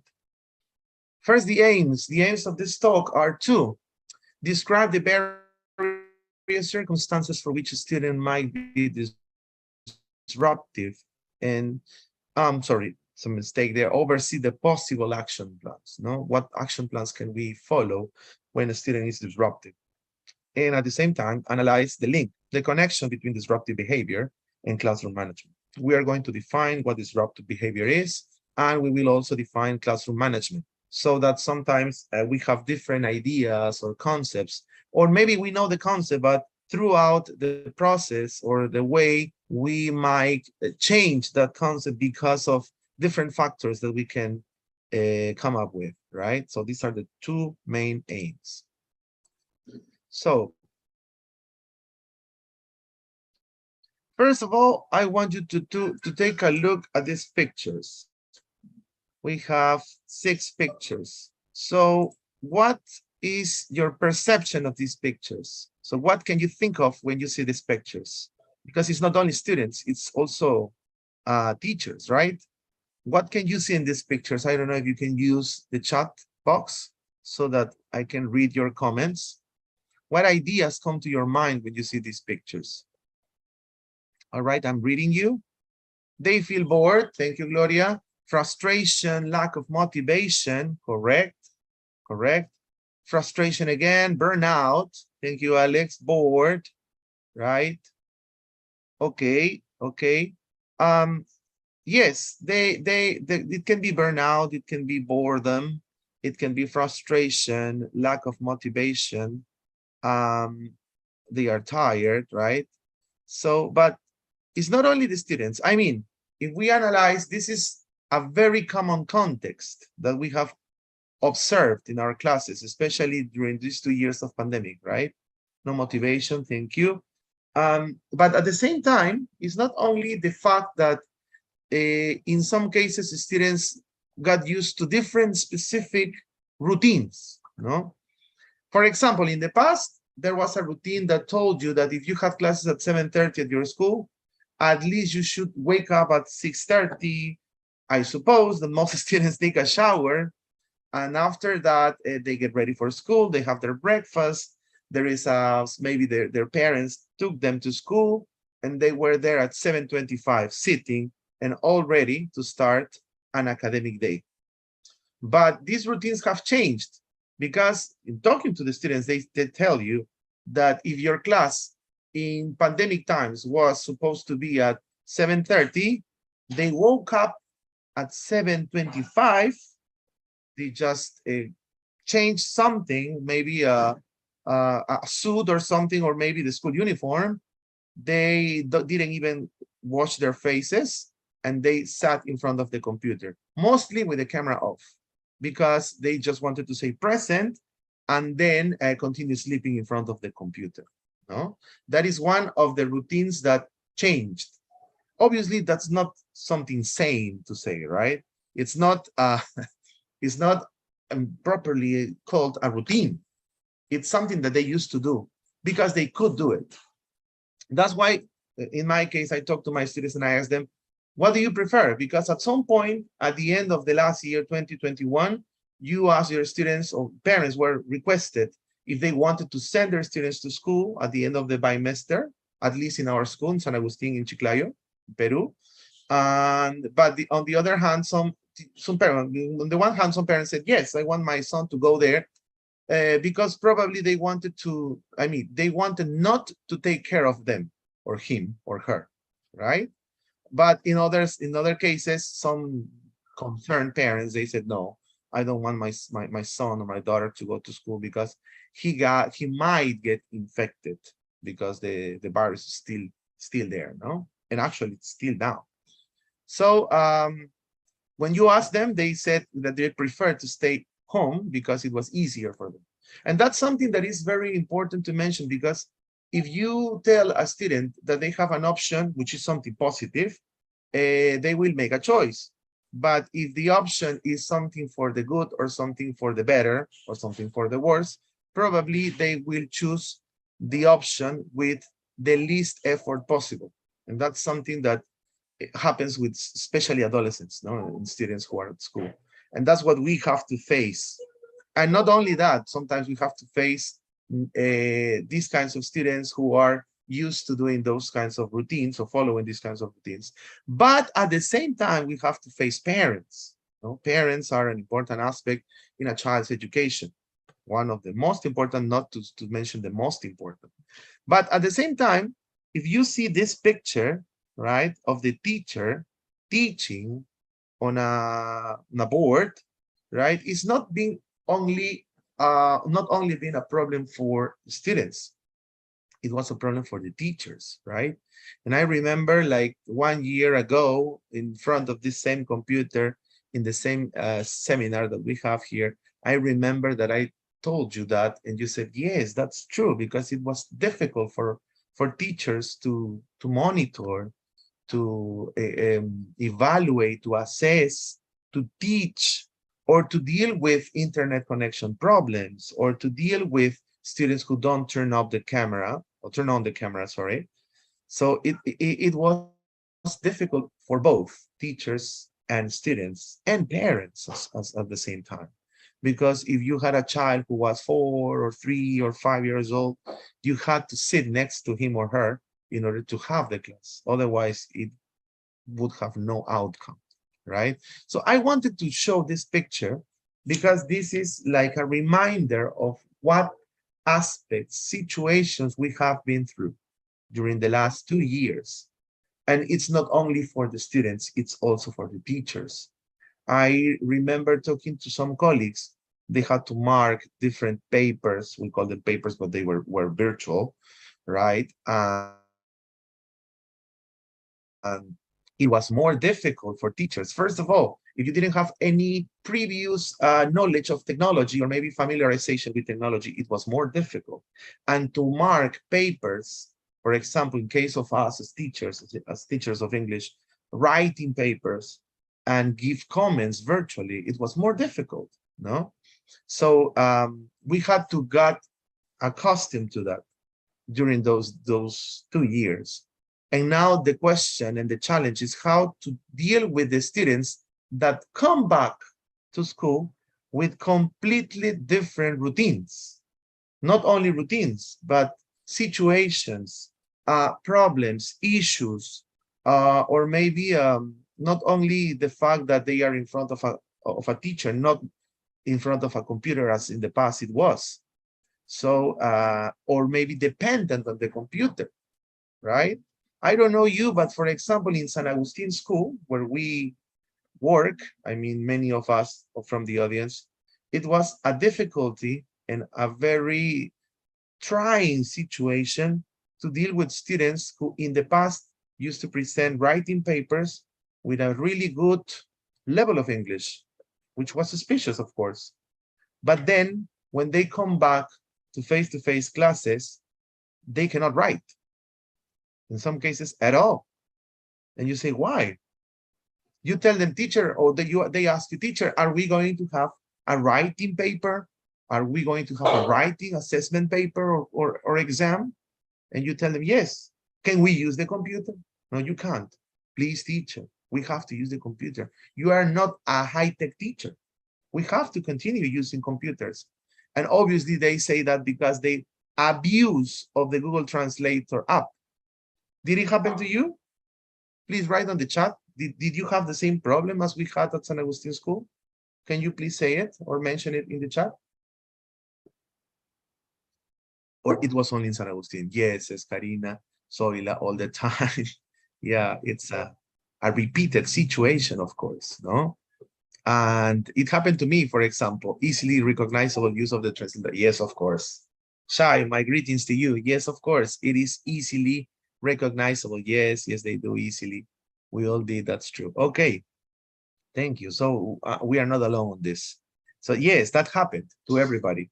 And then it's like redesigning strategies in order to tackle this problem or this issue and reignite, as it was the first presentation, and redesign what we are going to do with them, right? So that's something that we must do now. And that's why we are doing this seminar and in particular, this presentation. Google Translator kills our work somewhat. Yeah, that's true. That's true. But we notice, we are teachers, we notice when a student is writing something or when the computer is writing. All right. Okay. Just a minute. Okay, let's continue with the presentation. Okay, so what's disruptive behavior? I want to ask you, what's disruptive behavior? And for this part, I'm going to launch a poll. So please answer the question that you have in front. What is disruptive behavior? You have 1, 2, 3, 4 options. 4 options to choose the closest definition, in your opinion, for disruptive behavior. I'm going to give you 1 minute to vote. Okay, you're voting. Thank you. Thank you. We have 1, 2 options, 3 options. Excellent. Excellent. Technology makes voting easier, of course, and we have to use those apps, those facilities. Thank you. Thank you. Yeah, we have 21 people participating so far. Please just answer and pick your option so that we know how much we know or what's the concept that we think disruptive behavior is, right? As in the picture, for example. All right. 24 people voting. Actually, we have an audience of 85. All right, good. We are reaching 30. All right. All right. All right. All right. Okay, we are gonna finish in 10 seconds. Okay, we passed the number of 30. Okay, 32, 33. Okay, and we will finish at the count of 1, 2, and 3. We finish. All right, I'm gonna share the results with you. Okay, now you can see. So what is disruptive behavior? 3%, 1% out of the 34 participants marked behavior that chronically threatens and intimidates others. So if you have a kind of bully in your class, right? There always one, or there is always one. The other one is behavior that violates social norms. Okay, it was 29%, 10 people marked that one. Then aggression toward other students or faculty or teacher assistants. All right, that's 12%, only 4 people marked that. And the majority of you wrote all the above, that is 65%, 22. And what is the right answer? The right answer is all of the above.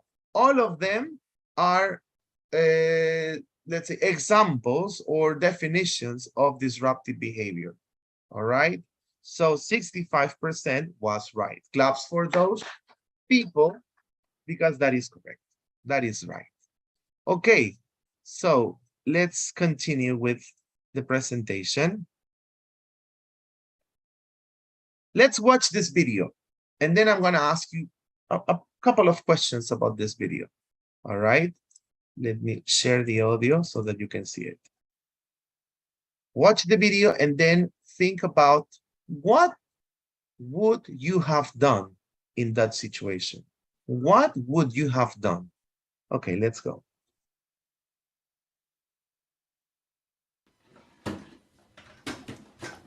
Caleb, cool it. Okay, everyone, I need you to get your papers out from yesterday. Those need to be on your desk. Caleb, if you do not have yours out, that will be a 0 for this assignment. Caleb, I am not going to play these games with you today. Pick up the paper or go to the office. Pick it up.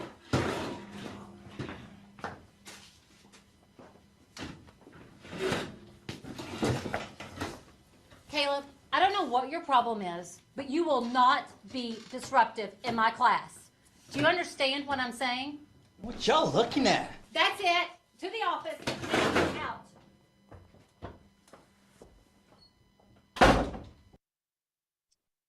All right. Typical behavior of a teenager, right? What would you have done? Please in the chat, I'm reading you. Would you have done the same as the teacher in charge? Or you would have done something different? Please, your answers. Let's share. Let's share your opinions and I will share mine. All right. Probably a different measure.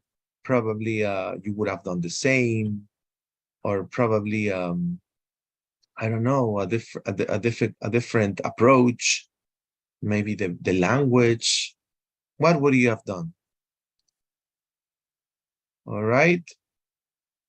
Maria Graciela says, I would talk to him outside of the class and ask him what's going on. All right. Thank you. Thank you, Maria Graciela. Andrea Camones says, I think I would have done the same as the teacher. All right. Confront it directly. Thank you, Andrea. Karina says, first I would talk to him to know what the problem, what is his problem, what his problem is. All right. Good. Thank you, Karina. Milena, greetings to Tacna, Milena. I would say, she says, talk to him outside the class, not in front of the others. Thank you, Milena. Thank you. Then it says terrible situation. Angie says, I would have talked to him in a different place, maybe outside the classroom. Talk to him. Okay, Wiga. Then Zoila says, I would talk to him outside the class. Maria Claveria says, I understand you have a problem. Please, could you stay quiet? And at the end of the class, let's have a nice conversation. Thank you, good boy. That's really nice, Maria Claveria. Thank you. Martina says, I would talk to him outside the class. Thank you, Martina. Jessica Sluriaga, thanks for sharing. All right. And I would try to talk to him about it. Elizabeth, talk with him outside the class. What is his problem, his behavior? All right. Okay. Yeah, probably according to theoretical standards, we would not confront the student in front of the class, no? So probably that's something that carries two aspects, one that can be positive and the other one that can be negative, sorry. The negative aspect is the reaction, no? Yeah, Shai says privately is much better. Of course, that's the point I'm going to address now. Yeah, if you do it in front of the class, probably the good aspect is that not gaining the students' respect, but they know what the consequence could be if you act like him, right? And that applies on the contrary, because the student just left. But in, let's say, 21st students, 21st century students, probably they wouldn't leave without saying anything or maybe confronting back the teacher, no? And that could be a problem on both sides. If you say that and the student leaves, maybe you earn some terrain and you will say, okay, you have to respect my class, otherwise you will have the same punishment as him. On the other side, the negative aspect is for the student because you are confronting the student in front of the class, right? That's a negative aspect. The other part is when you say that I would talk to him in private. Yeah, I think that most teachers do that. Nowadays, most teachers say, okay, Caleb, in this case, I want to talk to you outside just for a moment. Please follow me.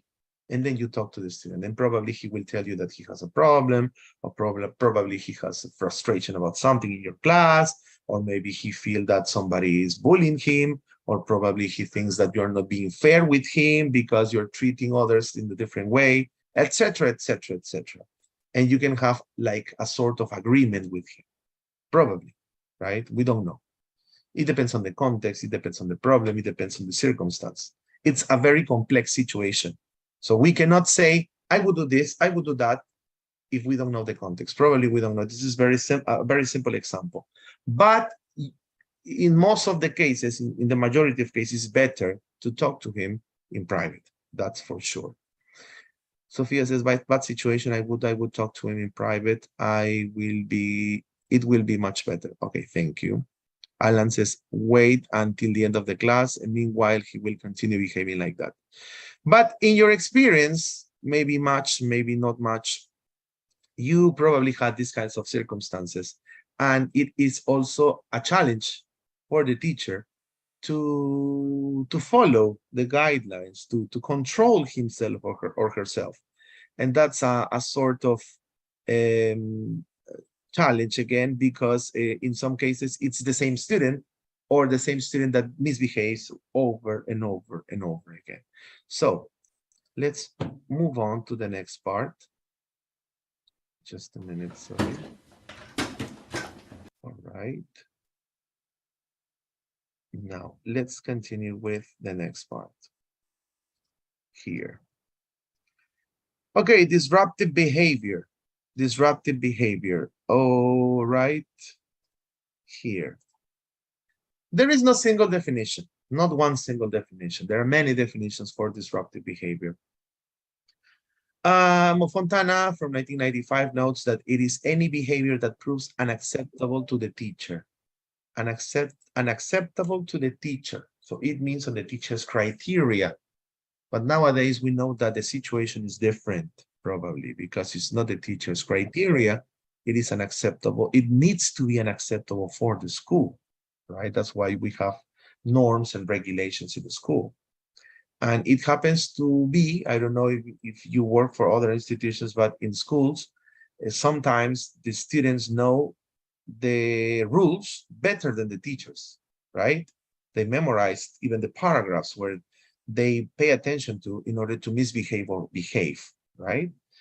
Cooper says that it is when a child is uncooperative and prevents themselves and other children in class from working. This is very important. And manages to grab the teacher's attention and prevent the teacher from giving the other children attention. That's true. When you have a situation with a student similar to the one we saw on the video. So, okay, Shai, thank you. All the definitions are teacher-centered. Yes, that's why I'm noting the dates, no, and the years. So it's uncooperative and prevents themselves. Well, in the second one, I would disagree because it's not necessarily centered on the teacher, because it talks about the other children receiving the attention that they deserve to receive, right? Because when you are in front of a class and you have a situation with a student, you must address the situation. You cannot continue, and it probably will mean that the other students' concentration will go away. And then in order to continue with the same topic and get the students' attention and engage them in the activity, it will take time. It will take time, and that's not fair for them, right? Disruptive behavior is defined as any behaviors that hamper the ability of instructors to teach or students to learn.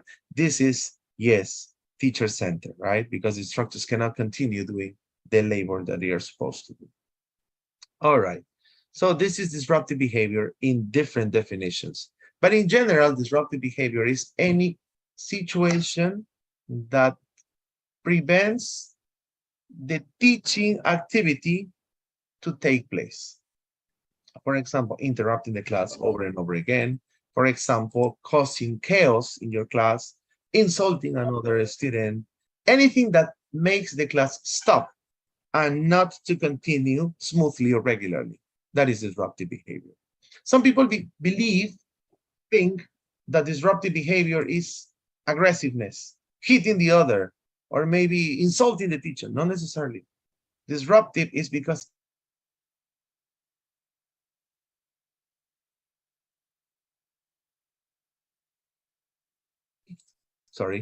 to be unable to continue with the teaching activity. That is something important to mention, because sometimes we think that it's anything related to insulting or aggressiveness with other students, etc. Not necessarily, right?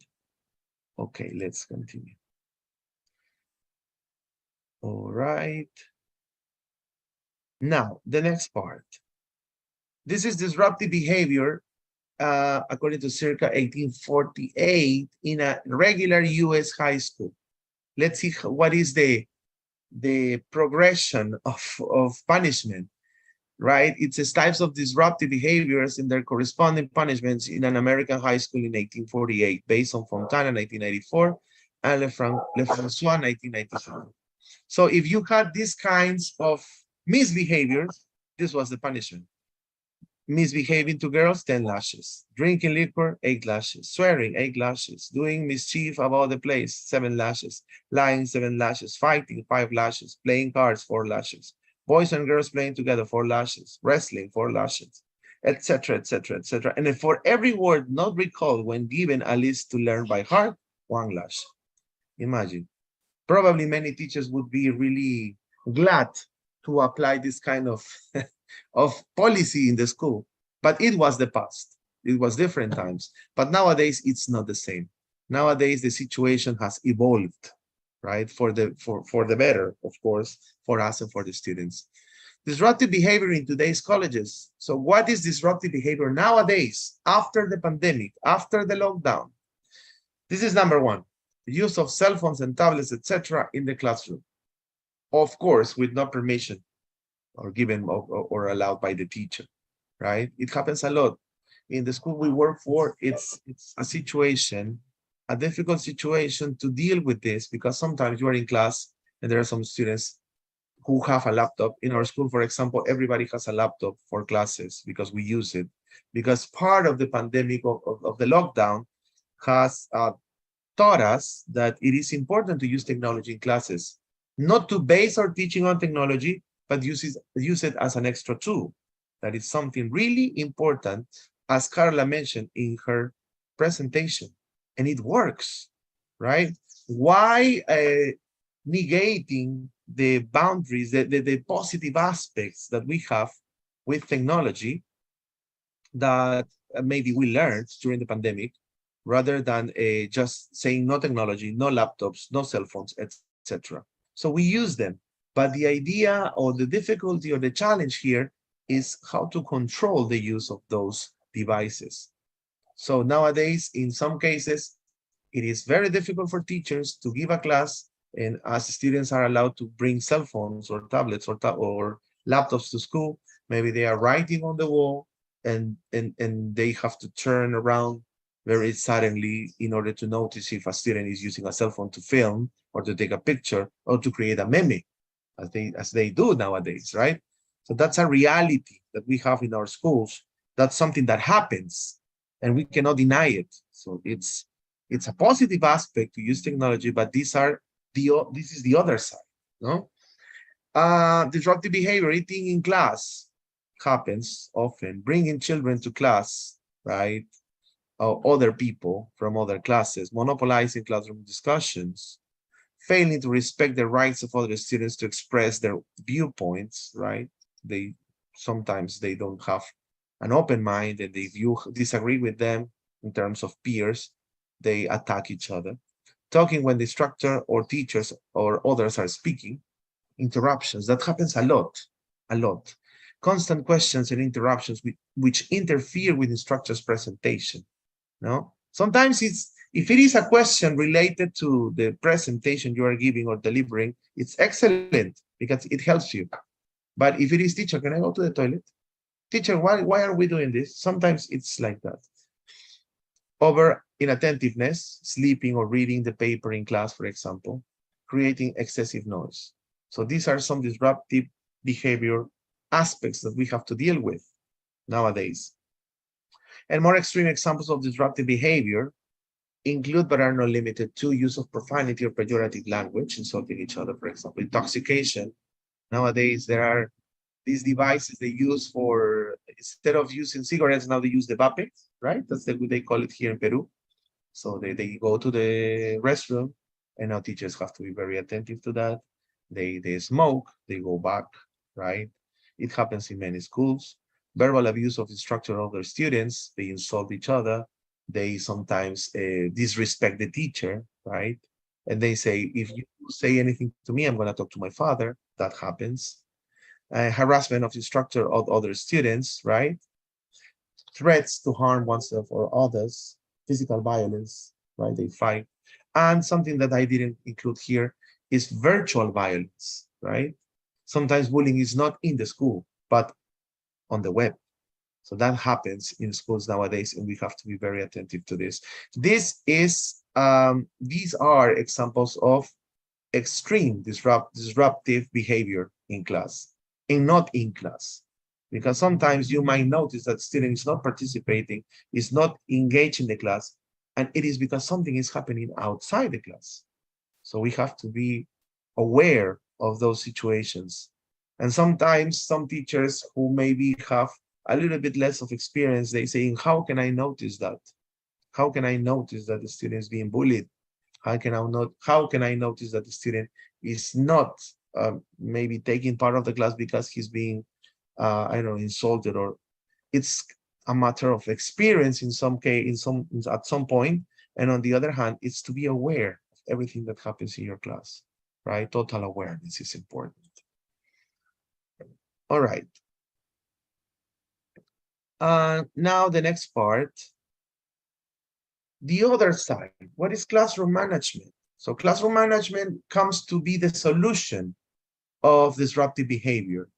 And in this part, I'm going to launch another poll so that you can tell me what classroom management is, and I'm going to launch it right now.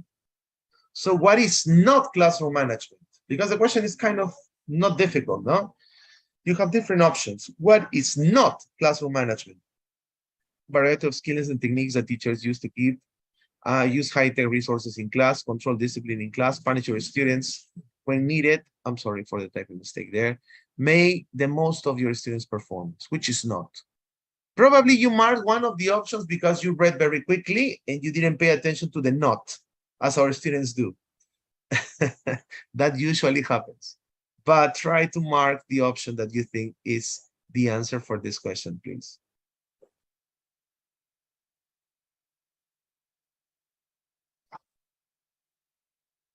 All right.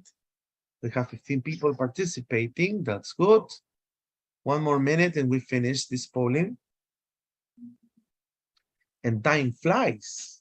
I have only 18 minutes. All right. Let's carry on. Let's carry on. 28 people. I repeat, the question is, what is not classroom management? Right? All right, all right. 30 people participating, 31, 32, all right. All right, all right, all right. 34, very good. 30 seconds and we finish. All right. 35. 10 seconds. Okay. 35, 5, 4, 3, 2, 1. And we will finish. Let me see.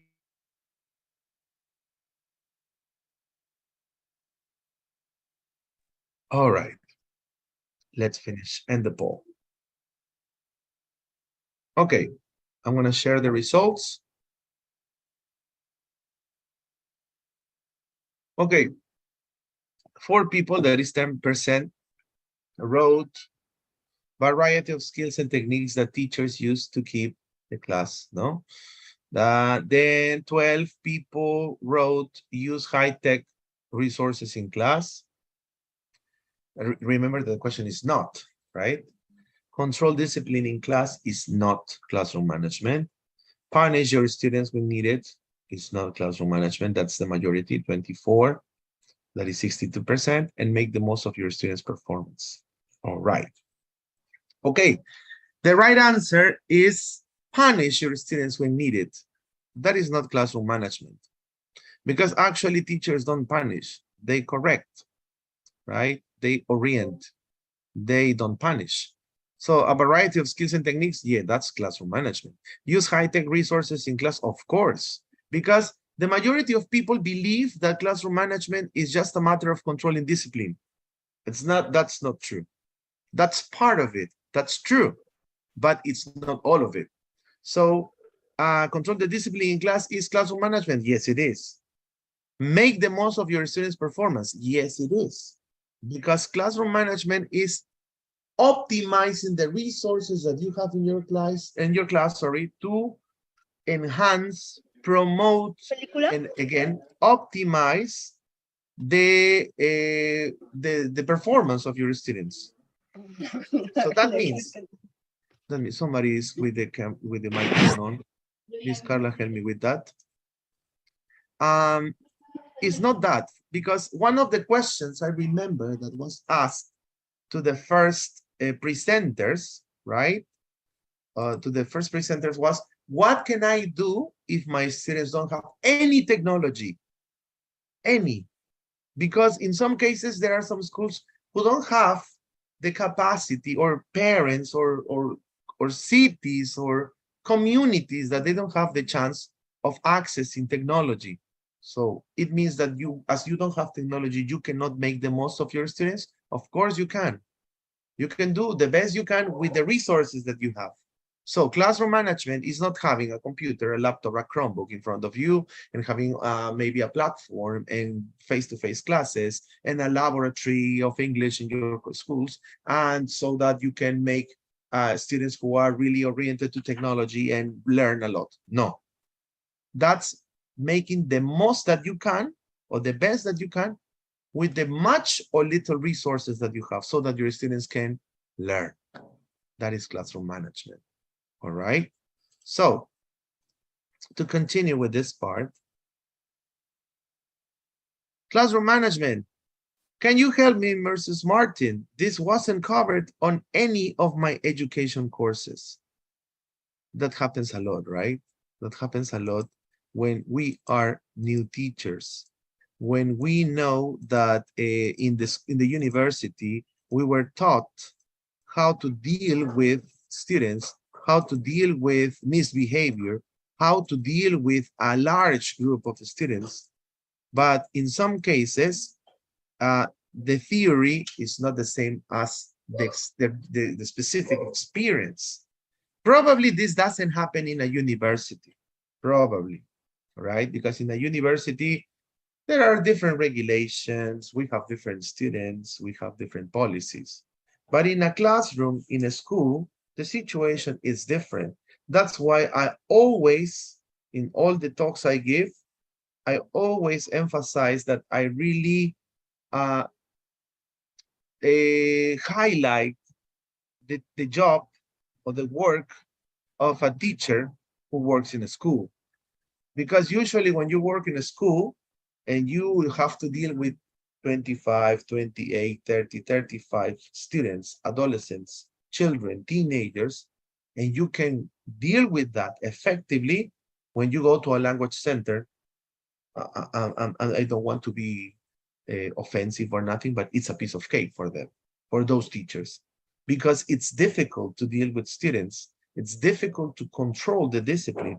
It's difficult to make them learn, right? Something that I mentioned, and I want to be really straight about this, is that when you work in a language center, in the majority, because there are different language centers, or maybe in a institution in which you take control, you take over a class for a month, you take the class for a month, and then they pass to the next level, and then it's another teacher, right? And you get to know the students maybe at the day 15, and then you're about to know about their contexts, etc. And then there is another teacher, and you have a new group. When you are in a school, you take responsibility of that group of students for a whole academic year. And sometimes it's not only 1 year, because in the small schools, they have one teacher for the whole primary, or the whole secondary, or the whole school. And that happens to be that the teacher is the responsible that more than 500 students need to learn English. So when you are in month 6, the parent will come and say, what has my child learned so far? And you will not be able to blame the other teachers from previous cycles. It's your work. So it's like you commit to working with those students. That's why I always say this in my presentations, because teachers who are in the school, they have a major responsibility, because it's not something that you can talk to the student and then fail the student because you talk to him. You have to talk to parents, you have to talk to the principal, you have to talk to the coordinator, you have to talk to the student, etc., etc. So it's much more work, right? Yes, that's true. The teacher must know the students. Yes, and sometimes in a month you cannot get to know them. You can't. And as one of the speakers I follow, and I'm gonna show you a video later on, that is Rita Pearson. They say, children don't learn from a person they don't like, or they don't know, or you cannot make a student learn if you don't know the student. So that is something important. All right. Smarcy, the teacher just called your name. That's very common in classes nowadays, and more during the pandemic, because you couldn't even notice if they were sleeping or not with the camera off. All right. It says they are interested in learning English at school. Students are like forced to learn the language. Yes, that's true. That's true. But it also happens in language centers, because when you go to a university, and I worked with Julio in Universidad of Piura, and you ask them, why are you learning English? Because I have to. Otherwise, I will not my bachelor's degree. And that's the reality in most universities. So yes, the terms of motivation, intrinsic, extrinsic, instrumental, etc., it's important here. All right. Now, in the next part, let's say, what kind of teacher you think you are? Number 1, number 2, or number 3? Okay, in the chat, please.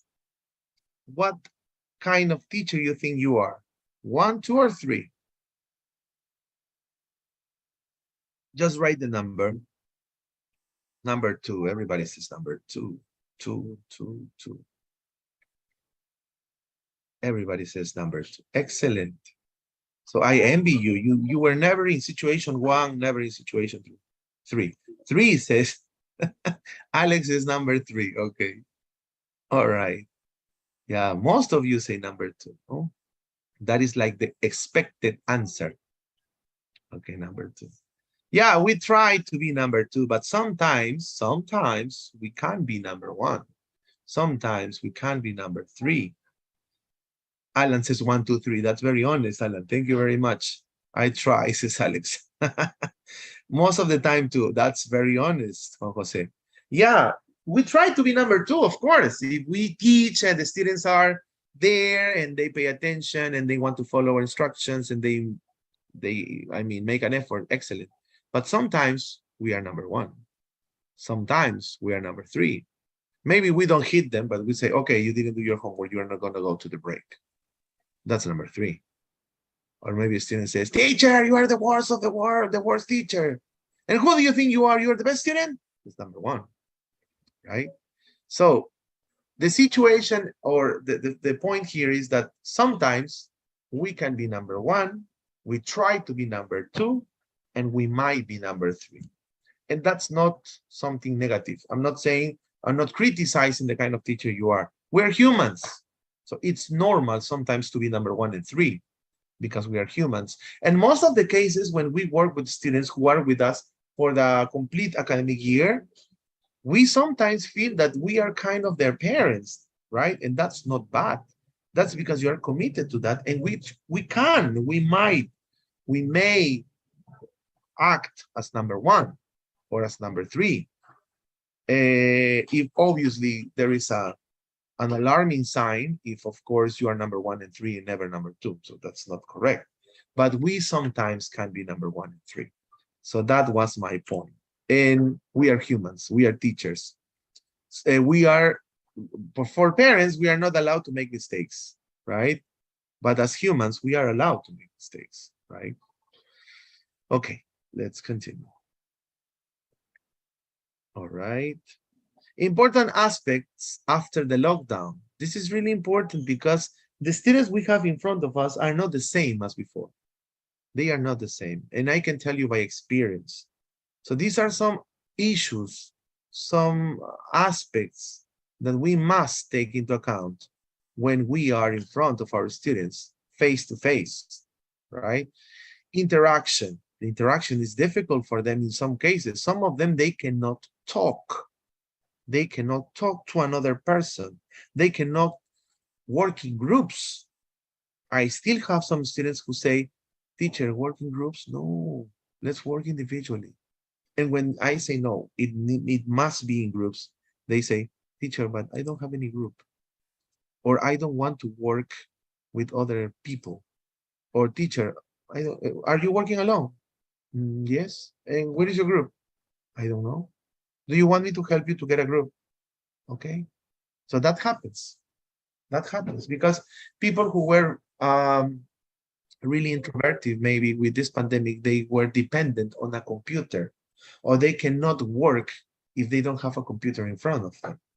Suicidal thoughts that happened because of bullying, because of situations at home, or maybe because of this difficult time that we had of the pandemic, they lost their beloved ones. That happens. Severe distress, stress, depression. We still have some students who are with depression, or maybe students who don't want to go to school. I had the chance of talking to a parent who told me, I don't know if my son or my daughter is going to pass the year. The only thing I want is that he or she lives. That's what I want. And I fully understand that parent, right? Because there have been some issues that prevented that student from facing this reality. Daily habits because they, as I mentioned at the beginning of this talk, they have forgotten different aspects of working or developing in face-to-face contexts, as taking a shower, as you know what, in the past when you go to school and you have to enter and you line up before entering the class. When you're in the class, you know that you have to raise your hand if you want to participate. You know that you are not going to the toilet every time you want to go. It depends on the situation, if it is an emergency situation. Or you know that in the past, for example, you had to leave the school because of different aspects. Now they have their cell phones. They call their parents. and they shouldn't do it because they know that they have to talk to the principal or the coordinator or the person who is in charge. So there are the daily habits, the habits in general. You know that a habit is created by the routines, and then they hold the routine. So the routine is creating students who don't know what the order of things is. So that's something difficult to deal with, and we have to face that situation and redesign the habits, or in this case, the routines, in order to accomplish a habit. Anxiety. There are many students who want to go to the infirmary all the time because they feel anxious. And on the other side is cognitive level. Not all the students have developed all the competencies, as we say in Peru, or the skills that we have to work on. Maybe their reading comprehension is good. Probably their listening is good because they are exposed to that. But in the productive skills, it's not the same. Speaking or writing, it's difficult because they have been used to using a computer. And that's by far a difficult situation we have to address in the short time. So it is something we must take into account before addressing a situation or problem that we have in class. All right. Okay. Now we are about to finish. Classroom management. What is classroom management? Is effective discipline. It's not just correcting. It's not punishing. It's talking to the student and explaining why they are misbehaving, and why you are talking to him first. What you expect from that person, child or a teenager. And as you mentioned before, yes, you have to do that in private, not in front of others. That's for sure. Then classroom management is being prepared for class, right?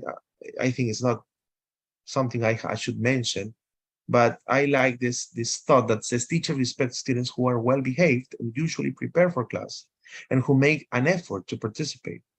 But on the other side, students usually respect well-prepared, calm, and consistent teachers over power-driven teachers. Power-driven teachers, I am the teacher and you have to do what I say, as I say it.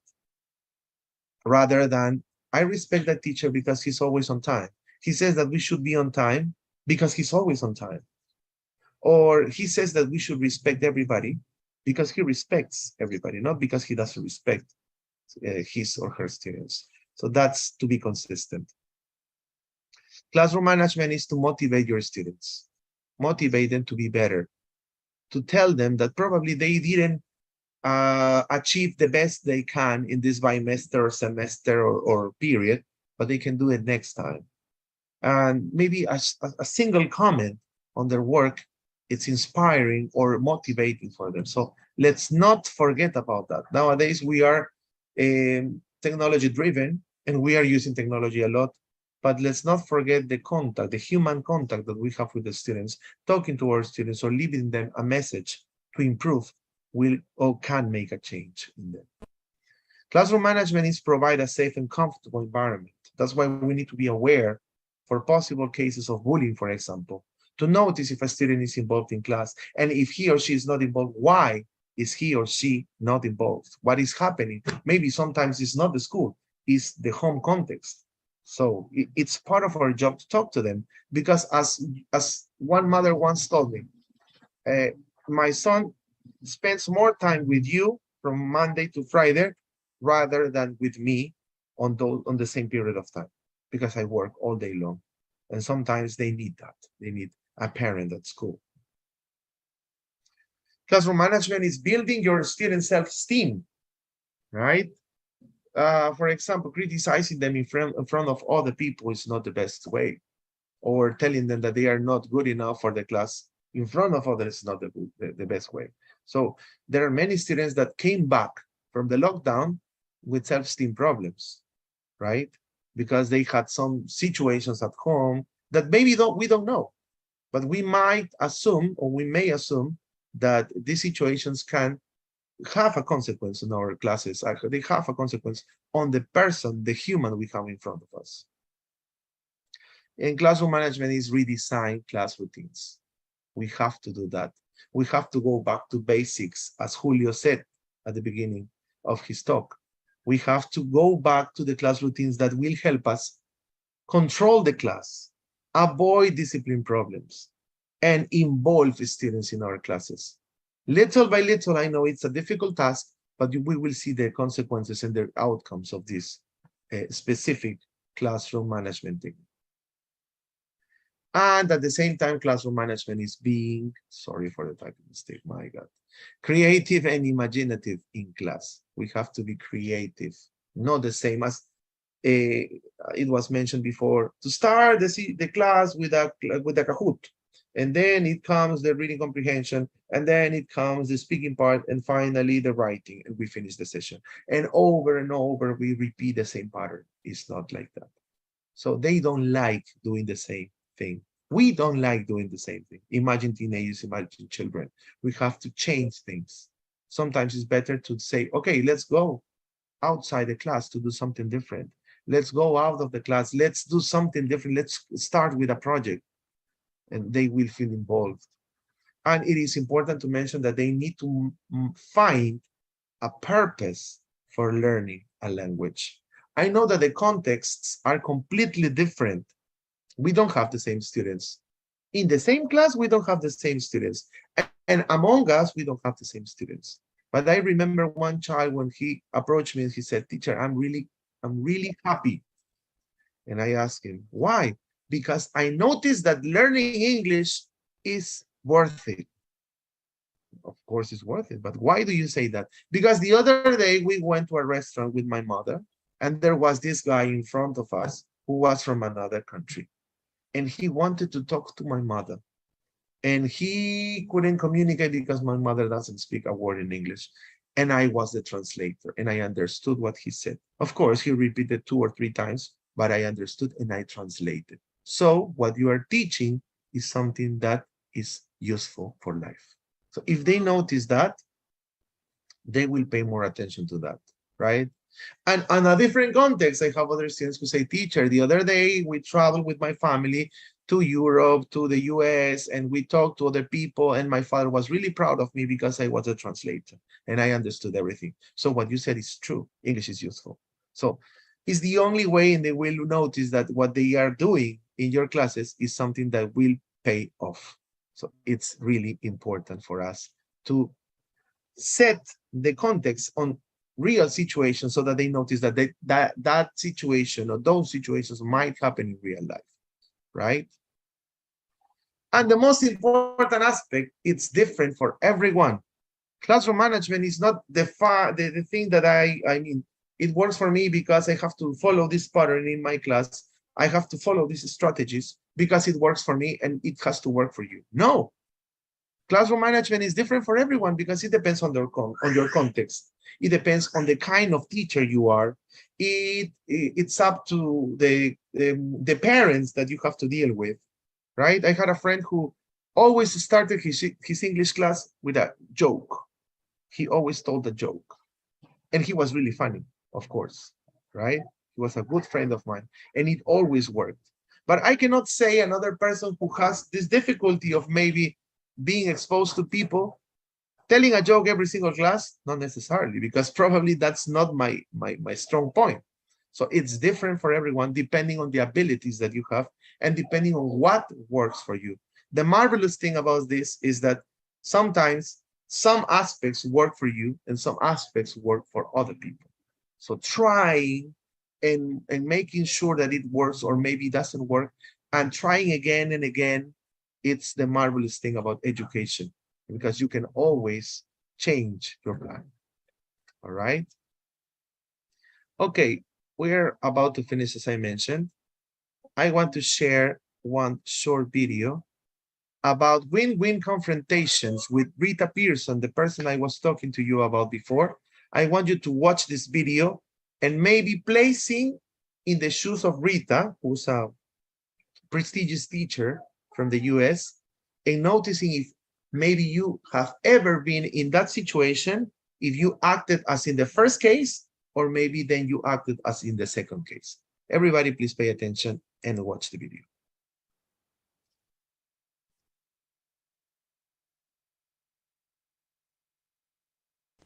During class, many times teachers feel the need to confront students, especially in situations like testing or class assignments when absolute scrutiny is required. The scene with Ty and I will include the fact that I've caught him cheating on a test and how we get into a confrontation with each other. In confrontational situations with a student, it is almost impossible for the teacher to win, either to win the student over to her side or to get the student to see his or her side. So that is what we're going to demonstrate right now.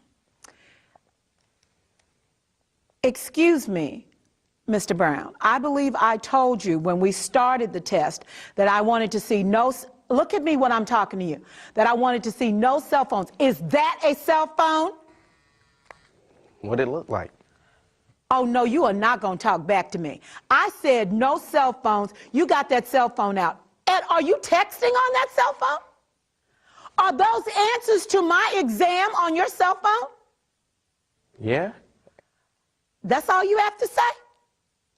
Well, last time I checked, I only had one mother, so excuse me. I'm glad I'm not your mother. As a matter of fact, your mother ought to be very upset with you right now. Do you know that you need my class to get out of this high school? I don't care if I need your class or not. Listen, young man, do you know I am your teacher?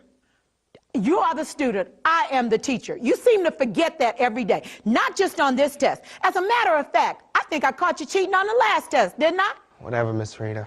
Look, don't misread me. My name is Mrs. Pearson. You have that thing, too, about calling me by my first name. That's going to stop, too, mister.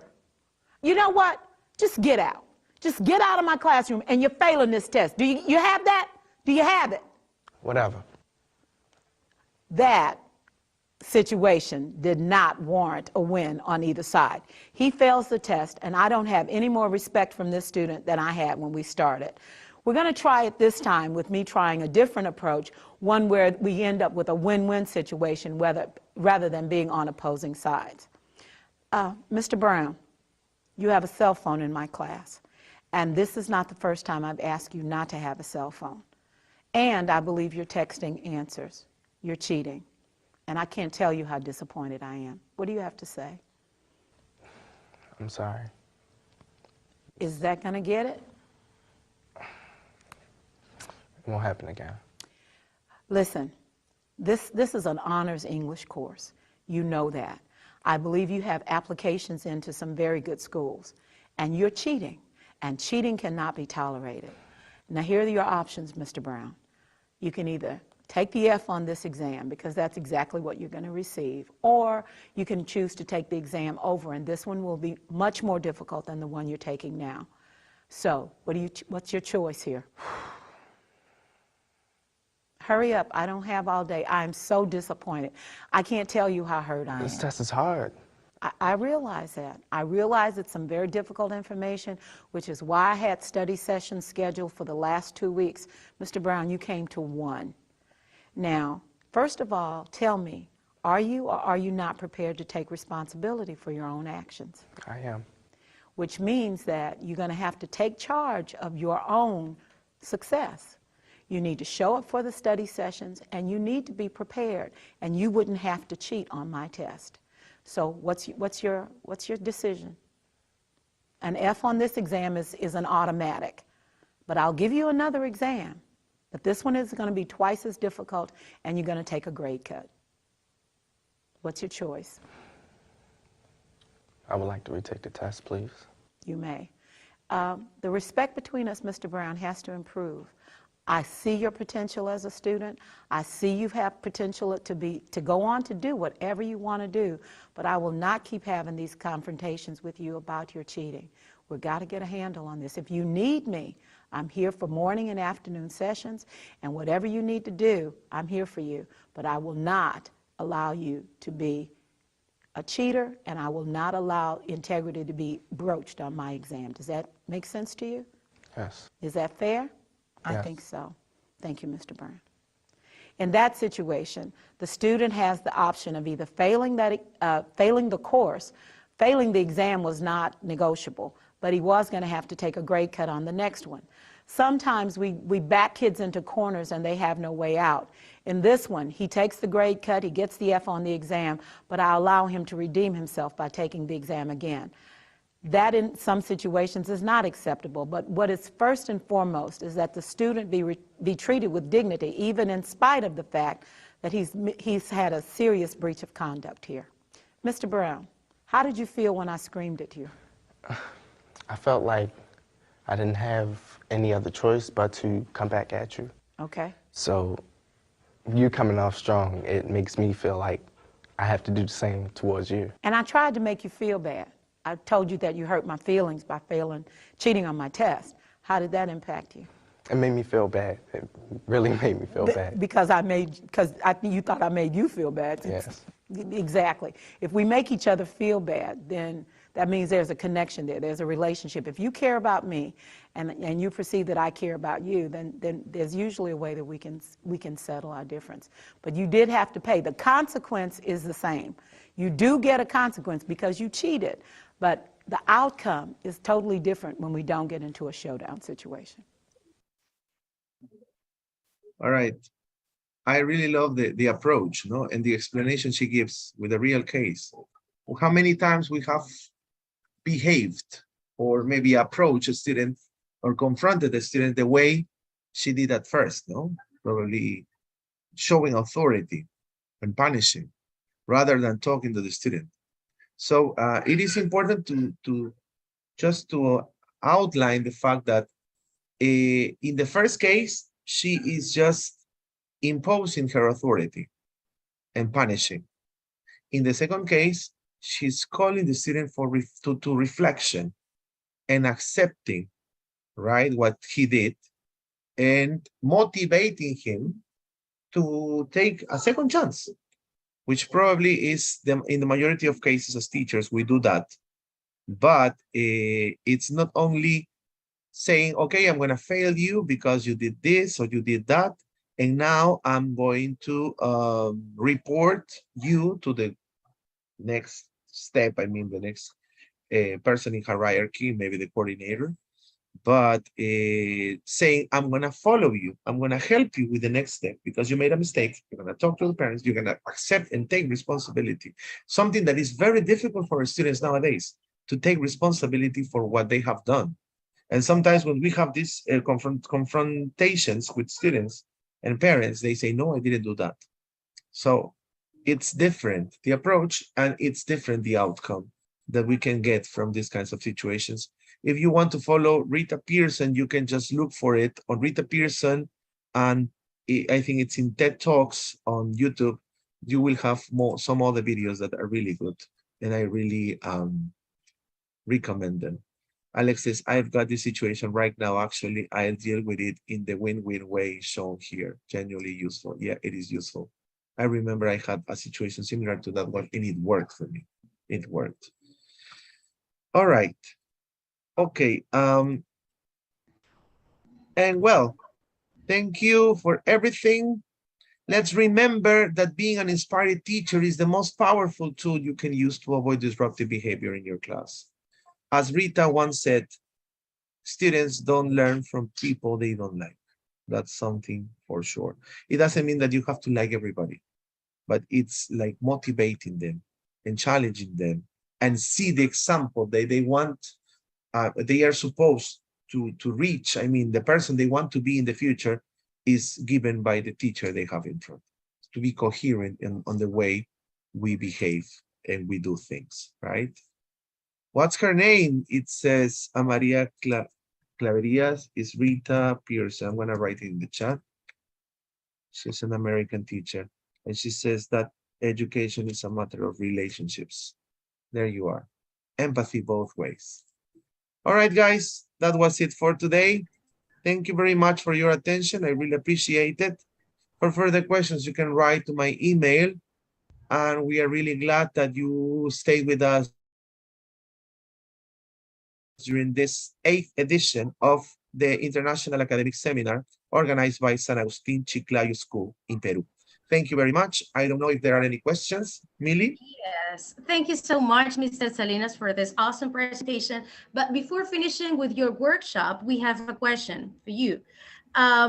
We know that disruptive students are sometimes the ones who have complicated homes situations, right? So how can we get to know these students, okay, without seeing or without seeming invasive? How can we deal with these students? Okay, yeah, that's a very good question. How you can get to know a student sometimes, because not every student wants to talk about his or her problems or the situations that are difficult for them. But probably you cannot be invasive. I mean, you cannot invade their space, but you can ask, right? Something that happened to me is that in some cases I talk to students and I tell them, what's wrong? Do you have any problem? I see that this is not right. I see that there is a problem here, or probably you're not giving the best of you. Is there any problem?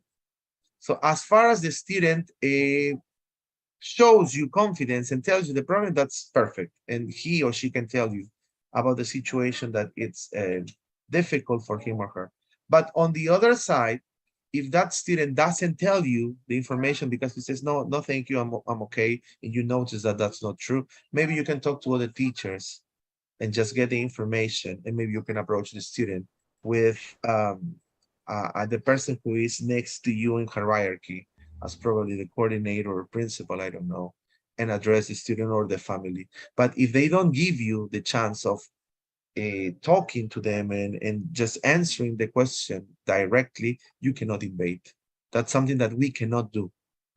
Otherwise, there would be some problems maybe for you as a teacher, or Yes. just maybe complaints from parents, because you know that when there are these kinds of situations, the families usually try to hide them. And if you just notice, because it's a good intention as a teacher or tutor, depending on the role that you have in the school, so you might get some problems. So the best thing to do, the advisable thing to do, is not to address a problem unless the student tells you to do so. Yes. Okay. Thank you so much, Mr. Salinas. And now I would like to invite Mrs. Carla Rivas for the final words. Mrs. Carla Rivas. Thank you, Millie. Well, first of all, I want to thank God since let us carry out this seminar. Thanks for the spotless and meaningful lectures our speakers have delivered today. Thanks to the staff who took part in the organizational committee. It has been a pleasure to share experiences with you this morning. It's amazing to have people from different countries and cities. It has been a productive morning in which we have realized that we teachers are able to deal with whichever challenge that we are faced with. Many thanks for having here with us in this 8th academic seminar and 3rd virtual one. Be attentive to the upcoming events in which we will open calls for proposal in order to have more international speakers. Once again, thanks a bunch. Good afternoon. Thank you, Millie. Thank you. This way, this 8th International Academic Seminar has come to end. We would like to thank you for your participation, and we hope to see you all again in future events. Good afternoon, everyone. Thank you so much. Thank you very much. And remember, Carla, please to share the Google form for the attendance in the chat so that the participants can be awarded the certificate. The link All is in the right. chat, there. Okay, there you are. There it is. Please fill in the Google form. I'm sharing it again, so that you can be awarded a certificate. This is immediate. You just complete the feedback, and then you will be awarded the certificate that will come directly to your mails. All right. We're going to give an extra minute so that we can finish the broadcast. Thank you very much.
All right. Thank you very much for your attendance. Thank you to the people from different countries. We have from all South America, Europe, and North America as well, and even from Asia.